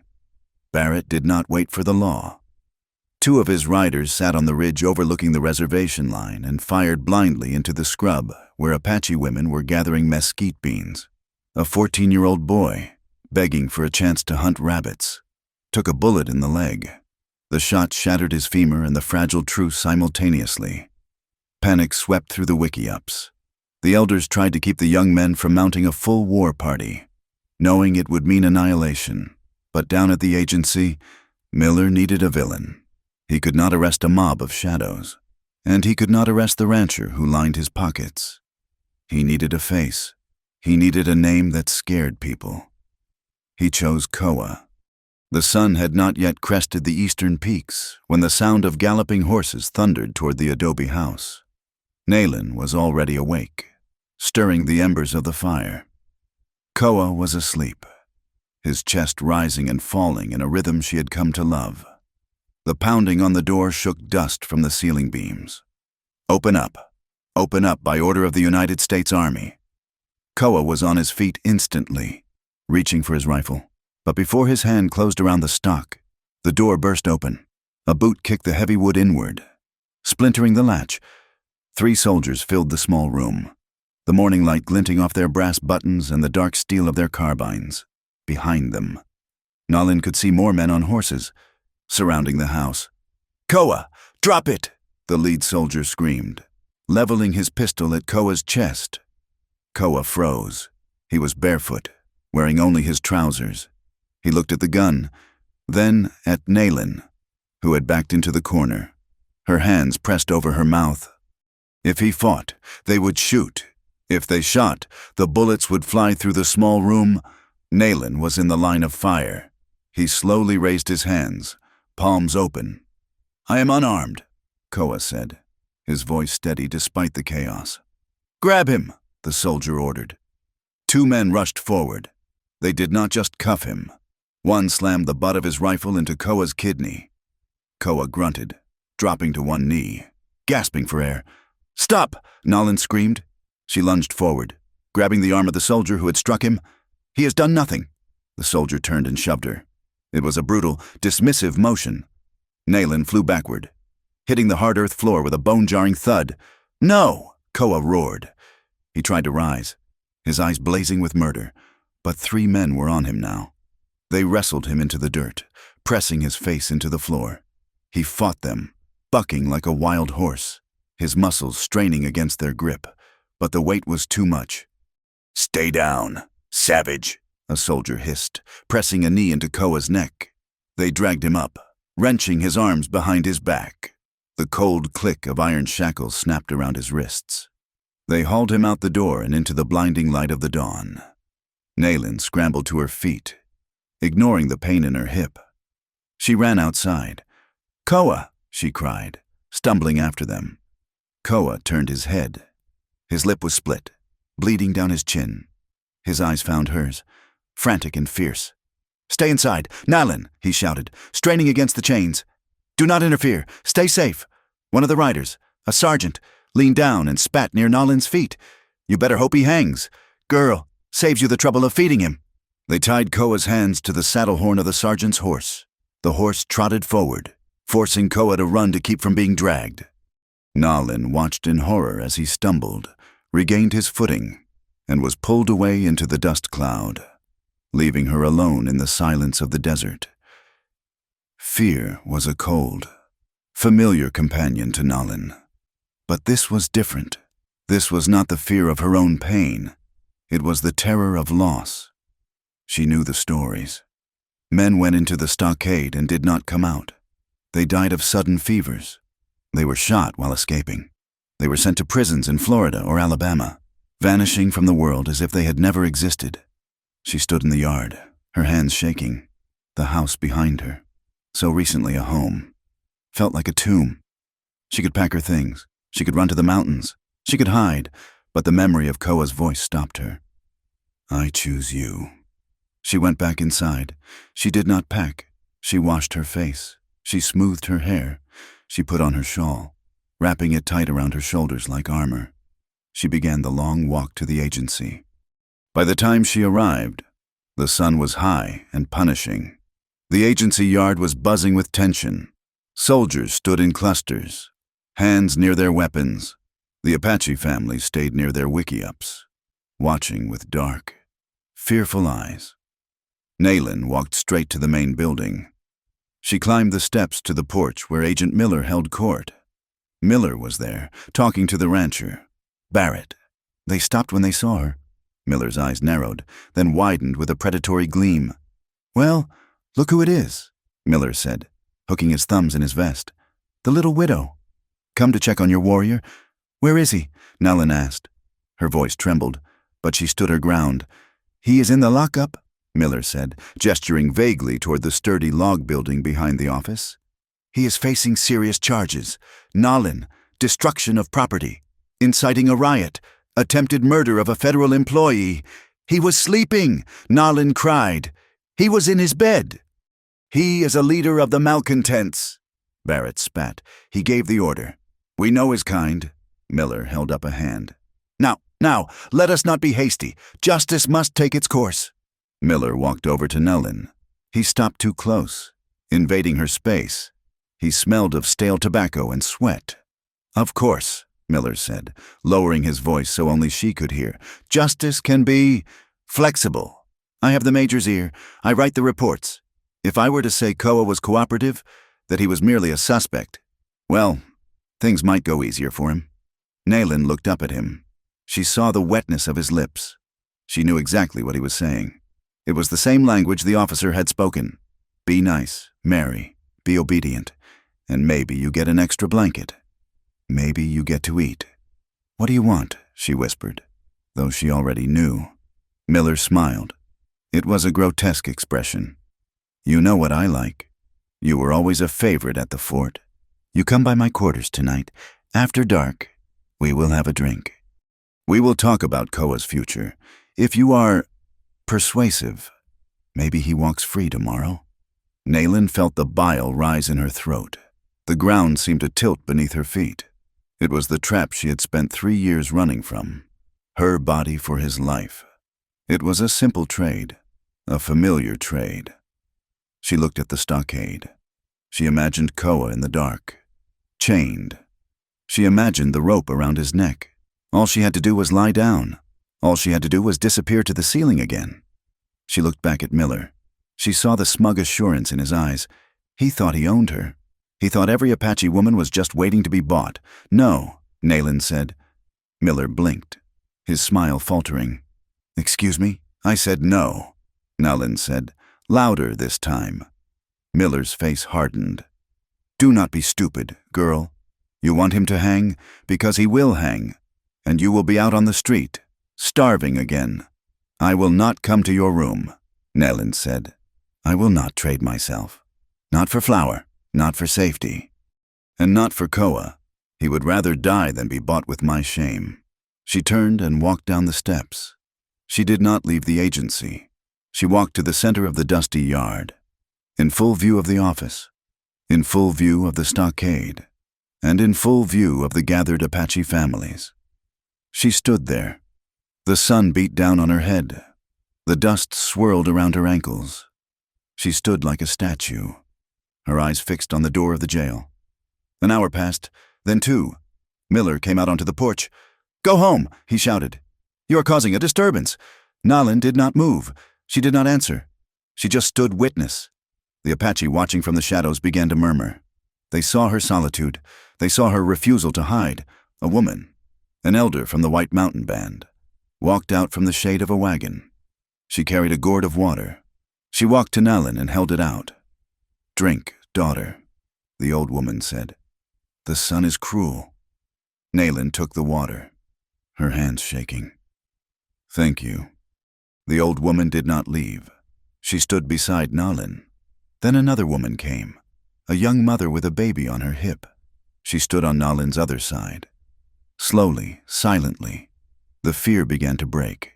It started with the women, those who knew the cost of survival best. They came out of their wiki-ups. They stood in the yard. They did not shout. They did not hold weapons. They simply stood with Nalin, a silent wall of witnesses facing the white men's power. Inside the stockade, the air was stiflingly hot and smelled of urine and dry rot. Koa sat on the dirt floor, his back against the rough logs. His hands were still chained.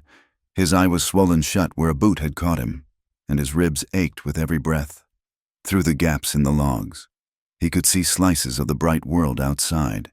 He could hear the soldiers laughing near the guard post. "Look at them," one soldier said. "Bunch of scarecrows standing in the sun. They are waiting for their warrior to fly away." Another laughed. "He isn't flying anywhere but to hell." Koa rested his head against the wood. He closed his good eye. He thought of Nalin. He prayed she had run. He prayed she was halfway to the mountains by now. The thought of her trying to save him, trying to barter with men like Miller, made his blood run cold. "Do not do it. Nalin," he whispered into the darkness. "Do not let them touch you." He knew he might die here. He had seen it happen before. A failed escape attempt. A sudden illness. It was easy to kill an Indian in a box. "If I die," he thought, "let her remember that I fought. Let her remember that I loved her enough to keep my hands clean of her shame. Let her remember that she was the last thing I saw." By late afternoon, the crowd in the yard had grown.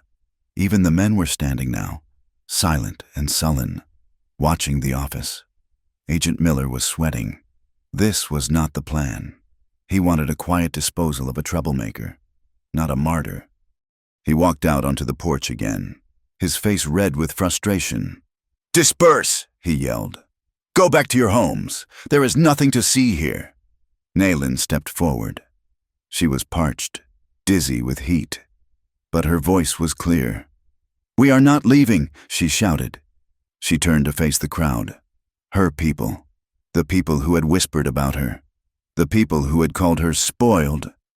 "Miller says Koa cut the fences," she cried out. "But Koa was with me. He was sleeping in his home." She pointed a finger at the porch. "Miller wants a victim. He wants to please the rancher, and he thinks he can buy us." She turned back to Miller, her eyes burning. "You told me to come to your room," she screamed, the words ripping out of her throat. "You told me if I let you use my body, you would save him." A gasp went through the crowd. Miller went pale. The soldiers on the porch shifted uneasily, looking at their commander. "She is lying," Miller sputtered. "She is a crazy whore." "I am not lying," Nalin shouted. She turned back to the tribe. "Look at me. You know me. You call me the white men's toy. You say I am dirty." She ripped the shawl from her shoulders and let it fall to the dust. "I was taken," she declared, her voice breaking with the force of her truth. "I was sold. I was beaten until I smiled. That is not dirt. That is a wound." She walked toward the crowd, her hands open. "And Miller wants to do it again. He thinks because I have been used, I am easy to use again. He thinks Koa is just a savage to be thrown away." She stopped in front of the elder who had scolded Koa weeks ago. "Koa fought for me," she said, tears streaming down her dusty face. "He is the only man who has ever looked at me and seen a person, not a thing. He is innocent. And if you let them take him, if you let them kill him for a crime he did not commit, then you are the ones who are broken." The silence that followed was absolute. Then a voice spoke from the porch steps. "She is telling the truth." Everyone turned. Standing near the bottom step was Miss Sarah, the missionary woman. She was a severe woman in a gray dress who rarely spoke to the Apache except to quote scripture, but she held a small notebook in her hand. "I was in the office," Sarah said, her voice thin but cutting. "I heard the agent speak to her. I heard the proposition." She looked at Miller with icy contempt. It was an abomination. "Mr. Miller, and I will be writing to the Board of Missions and the Department of the Interior this evening." Miller looked like he had been struck. The lieutenant in charge of the soldiers, a man who had been content to let Miller handle the politics, suddenly stepped forward. He saw the angry crowd. He saw the missionary witness. He saw a scandal that could end his career. "Agent Miller," the lieutenant said sharply, "a word inside." The two men vanished into the office. The door slammed. The sun began to dip low, casting long shadows across the yard. The Apache did not move. They waited. Finally, the door opened. The lieutenant stepped out. He looked unhappy. "There has been an agreement," he announced. He looked at the crowd. "The prisoner Koa will be released, due to lack of direct evidence regarding the fence cutting." A murmur of relief swept through the yard like wind. "However," the lieutenant continued, raising his voice, "restitution must be made for the rancher's losses.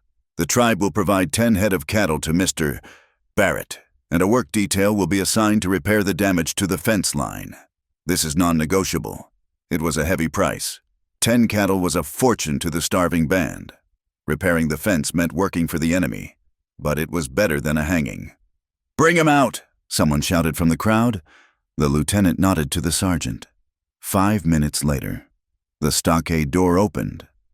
Koa stepped out. He blinked against the light. He was limping heavily, favoring his left leg. His face was a mask of bruises, one eye swollen shut, his lips split and caked with dried blood. He looked at the crowd. He looked confused. Then he saw her. Nayland stood at the front of the people, her shawl in the dust, her face sunburned and streaked with tears. She ran to him. "Koa!" He caught her as she slammed into him. He hissed in pain as his ribs protested, but he did not let go. He buried his face in her hair, holding her with a desperation that shook his entire frame. "I told you to stay inside," he rasped, his voice cracked and dry. "I disobeyed," she sobbed, holding his waist. "I disobeyed you. Koa, thank God," he whispered. "Thank God." The walk back to the adobe house was slow. Koa leaned heavily on Nayland's shoulder. The tribe watched them go. There were no sneers this time, no whispers of spoiled meat. The men looked at Koa with a nod of acknowledgement. The women looked at Nayland with something new in their eyes. Respect. They reached the house as the last light faded from the sky. The door was still hanging off its hinges from the raid. Koa sank onto the edge of the bed, groaning as he stretched his leg.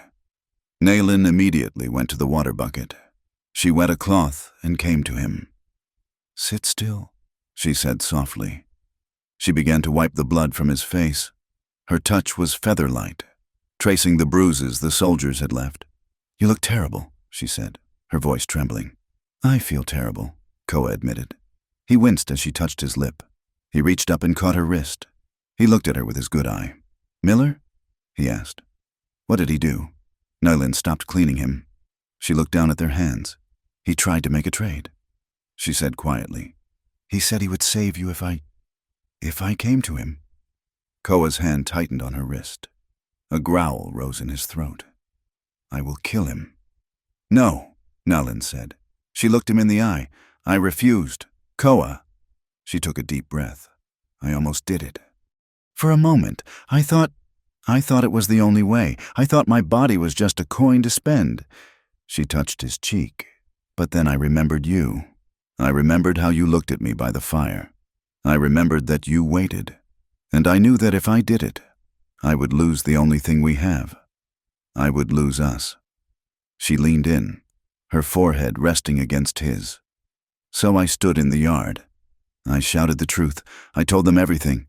I saved you with my voice. Koa, not my body." Koa closed his eyes. Tears leaked out, hot and stinging against the cuts on his face. He felt a humility so profound it brought him to his knees. "You are the bravest warrior I have ever known," he whispered. He pulled her down to sit beside him. He held her face in his rough hands. "You saved my life, Nalin, but you saved more than that. You saved my honor." The night was dark and quiet. They did not fix the door. They propped a table against it and left the world outside. Koa was in pain, but the pain felt distant, unimportant compared to the woman sitting beside him. He looked at her. He saw the sunburn on her nose. He saw the exhaustion in her slump. He loved her with a force that terrified him. "Nalin," he said. She looked at him. "Come here." They lay back on the buffalo robe. This time, there was no hesitation. There was no fear of the past, no shadow of the officer or the agent. Nalin reached for the buttons of his shirt. Her fingers were steady. She undid them one by one, revealing the bruised skin of his chest. She pressed a kiss to his heart. "I want you," she whispered against his skin. Koa's breath hitched. "Not as payment, as a choice," she said. "My choice." She sat up and pulled her dress over her head. She dropped it to the floor. She sat there in the pale moonlight, scarred and beautiful and completely exposed. She did not try to hide. She did not float to the ceiling. Koa looked at her. He reached out and traced the line of her hip. "You are beautiful," he said hoarsely. He pulled her down to him. Their skin met, warm and electric. He hissed slightly as his ribs protested, but he ignored it. He kissed her. The kiss was different tonight. It was not just hungry. It was an oath. It was a sealing of the bond forged in the fire of the day. Nalin felt the weight of him, and for the first time in her life, it did not feel like a trap. It felt like a shelter. She wrapped her legs around him, pulling him closer. She wanted him deep. She wanted to feel him everywhere, to overwrite the memories of pain with this memory of love. "Wait," Koa whispered, pulling back slightly to look at her. "Are you sure?" Nalin looked into his eyes. She saw the question, the respect, the absolute refusal to harm her. "I am sure," she said. "Love me, Koa, please." He did. He moved slowly, watching her face every second. He kissed her scars. He whispered her name into her neck. When he finally entered her, he stopped, waiting, letting her adjust, letting her be in control. Nalin gasped. It hurt, just for a moment, an echo of the past. But then she looked at Koa. She saw the sweat on his brow, the love in his eyes. She breathed out. She moved her hips, and the pain vanished, replaced by a heat that melted the ice around her heart. They moved together in the darkness, a slow, ancient rhythm of survival and connection. There were tears, from both of them, mixed with the sweat and the kisses. It was a reclaiming. It was a declaration that the world could beat them, chain them, and starve them. But it could not touch this. When it was over, they lay tangled together, limbs heavy and sated. Koa held her against his chest, his hand stroking her hair. Nalin listened to his heartbeat, strong and steady. She closed her eyes. She was not Mary. She was not a ghost. She was Nalin. She was Koa's woman.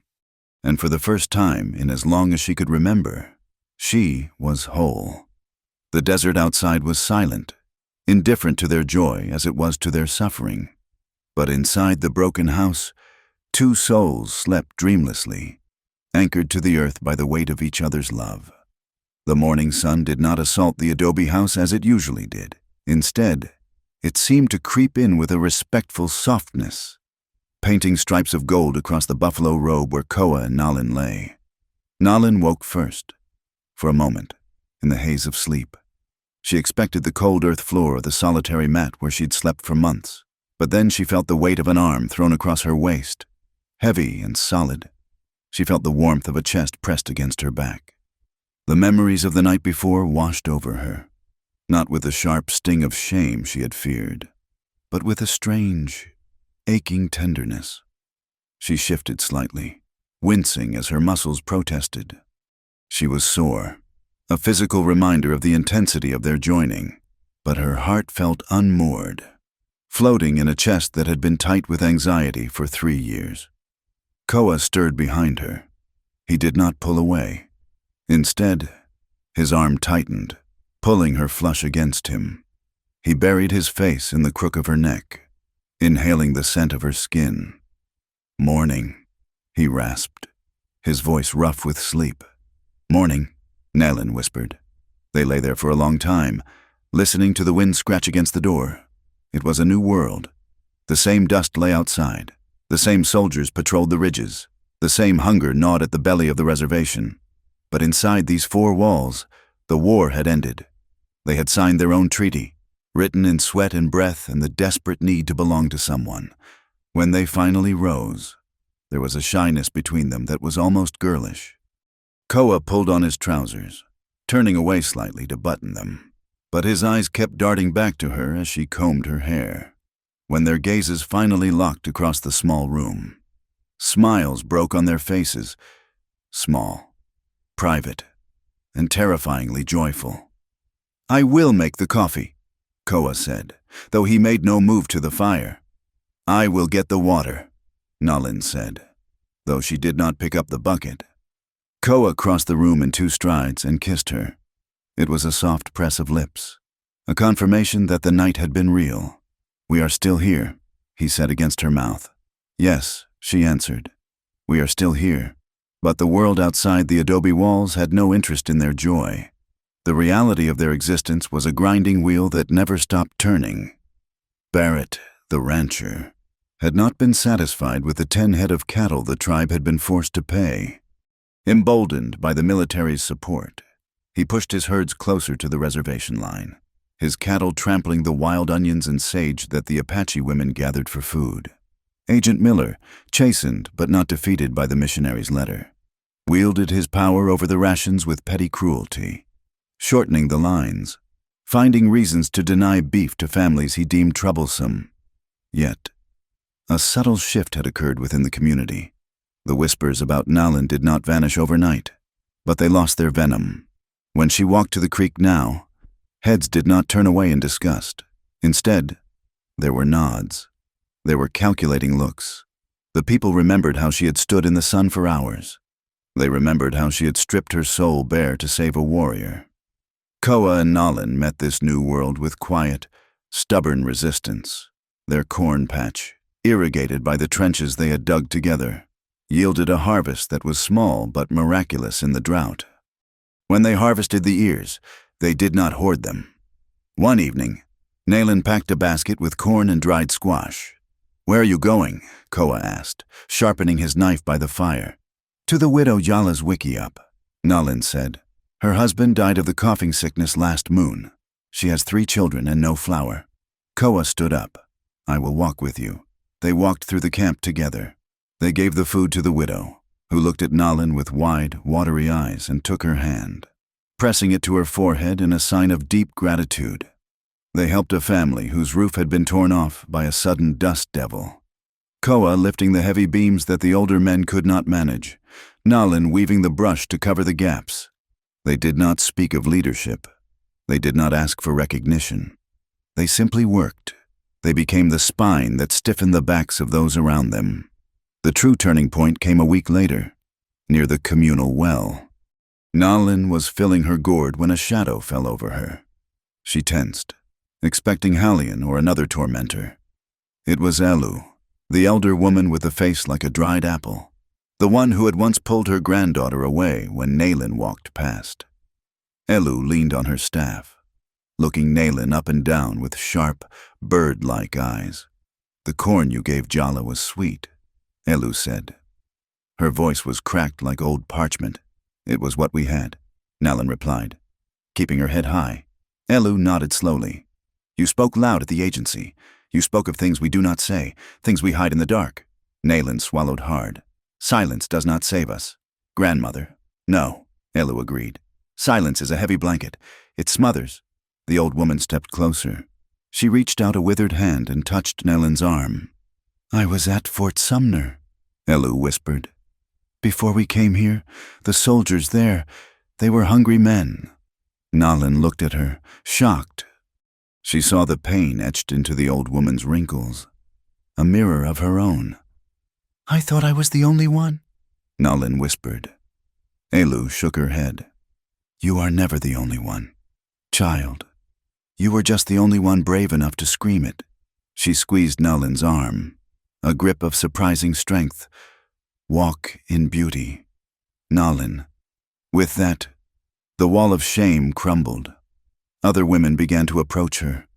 Not all at once, and not with loud declarations, but a look here, a shared word there. A fragile solidarity began to knit the women of the tribe together. They realized that Nolan's stain was not her sin, it was their shared scar.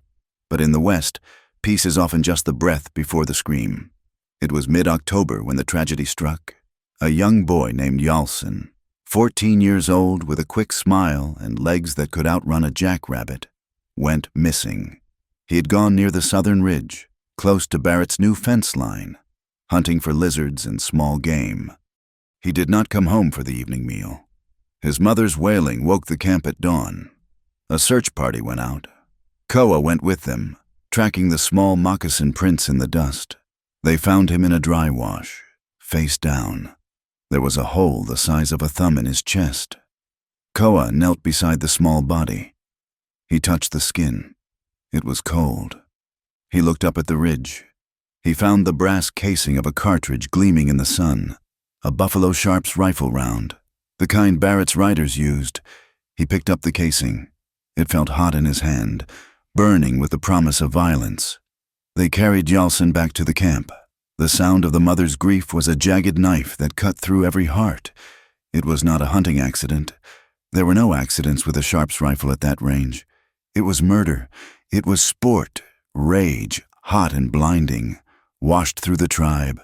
The men gathered in the center of the camp, painting their faces with ash. They sharpened lances. They checked their few hidden rifles.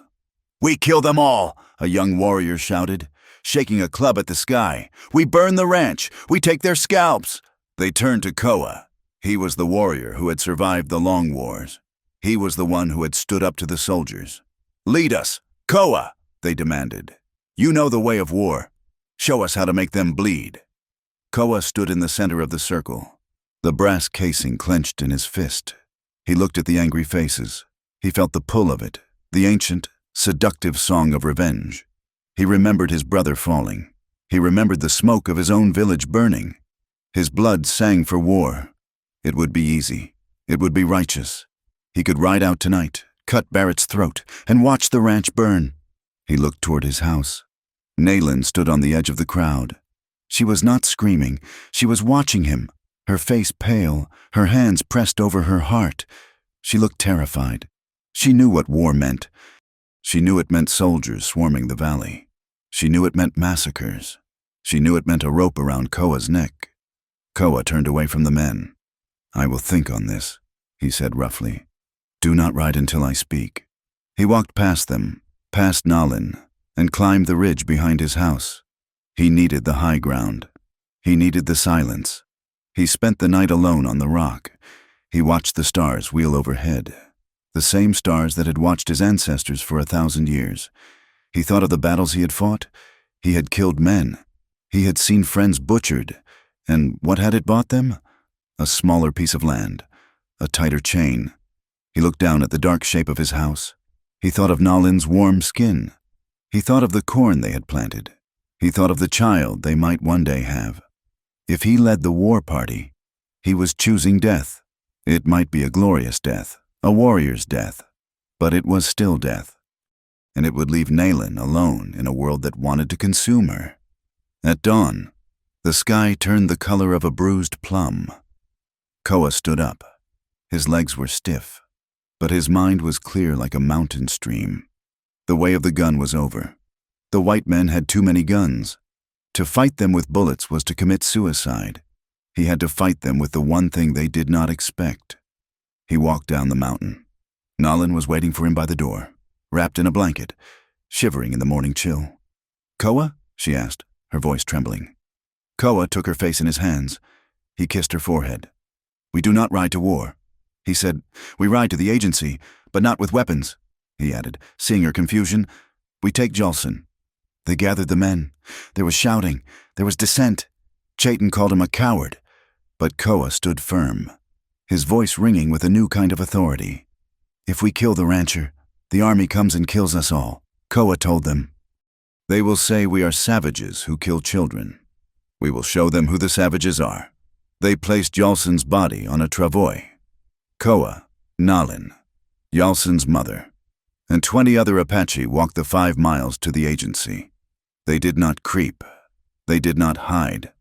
They walked down the main road. A silent funeral procession of accusation. They marched right up to the agent's office. Miller came out, flanked by the lieutenant. "What is this?" Miller demanded. "Get that body out of here. It is unsanitary." Koa stepped forward. He pulled the blanket back from Yalson's face. The boy looked like he was sleeping, except for the hole in his chest. He was 14, Koa said. His voice was not loud, but it carried to the back of the yard. He was hunting lizards. He was shot by a Sharp's rifle.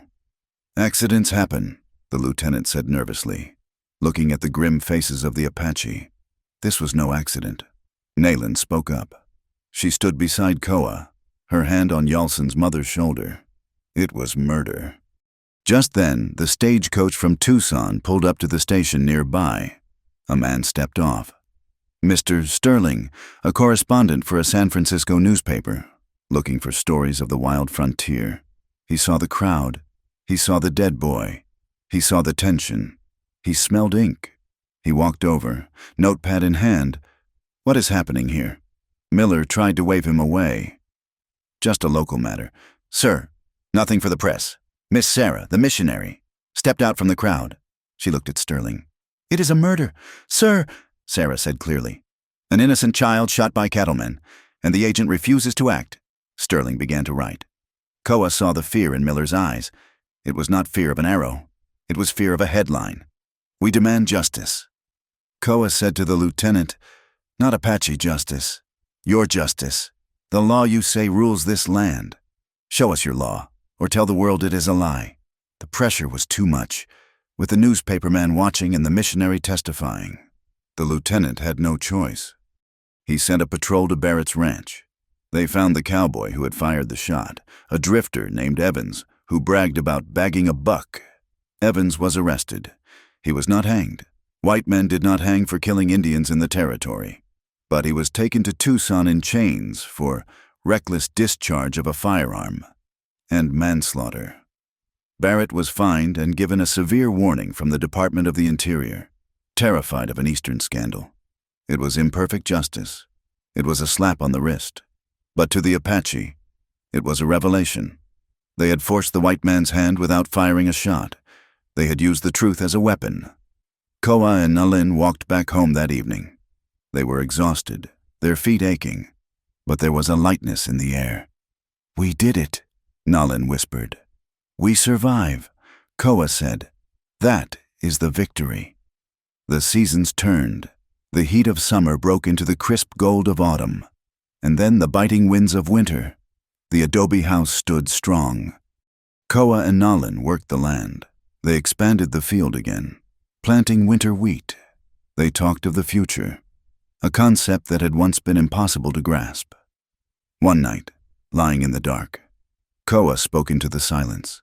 "My father planted peach trees," he said, "in the canyon before the soldiers came. They were sweet. We could plant trees here," Nayland said, "near the wash. If we dig the trench deeper, it will take 3 years for fruit," Koa said. "We have time," Nalin answered. She took his hand and placed it on her stomach. It was flat, but the promise was there. "I want a child."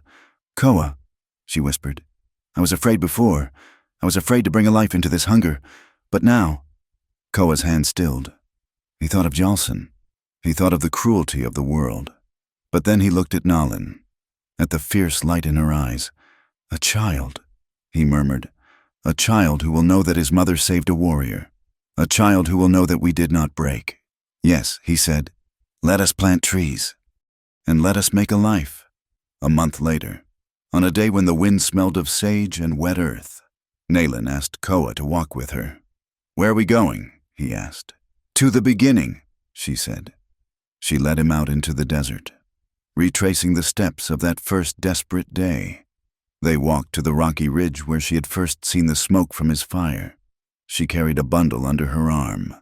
When they reached the spot, the place where she had stood with cracked lips and begged for shelter, she stopped. She looked at the rocks. She remembered the woman she had been, hollow, shamed, ready to sell herself for a crust of bread. She unfolded the bundle. It was the old blanket, the one she had wrapped around herself when she fled the camp. It was tattered, stained with the dust of her past. She looked at Koa. He stood watching her, understanding the ritual. "I am not her anymore," Nayland said softly. "The woman who wore this blanket, she was a ghost. She died in your house. Koa." And Nayland was born. She stepped to the edge of the wash. She held the blanket out. The wind caught it, snapping the fabric. She let go. The wind took it, tumbling it down into the canyon, rolling it over the rocks until it caught on a mesquite bush far below. A discarded skin. Nayland turned to Koa. She stood tall, dressed in a clean skirt of blue calico he had traded for at the post. Her hair was braided thick and black. Her eyes were clear. "I am Nalin," she said. "I am your wife.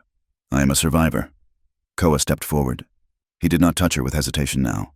He pulled her into his arms, holding her against the wind. "You are my heart," he said. That evening, the sun set in a glory of apocalyptic red, setting the mesas on fire. The air cooled, smelling of the distant rain that would water their wheat. Koa and Nalin sat side by side on the bench outside their home. His arm was draped around her shoulders. Her head rested against his chest. They watched the light fade, the purple shadows lengthening across the valley they had claimed. They spoke softly of the peach trees they would order from the catalog. They spoke of the fence they would repair. They spoke of names for a baby. Apache names. Strong names that meant storm, or iron, or morning. They did not ignore the darkness. They knew the rancher was still there. They knew the agent still hated them. They knew that hunger was always one bad harvest away. They carried the ghosts of their dead in the silence of their minds.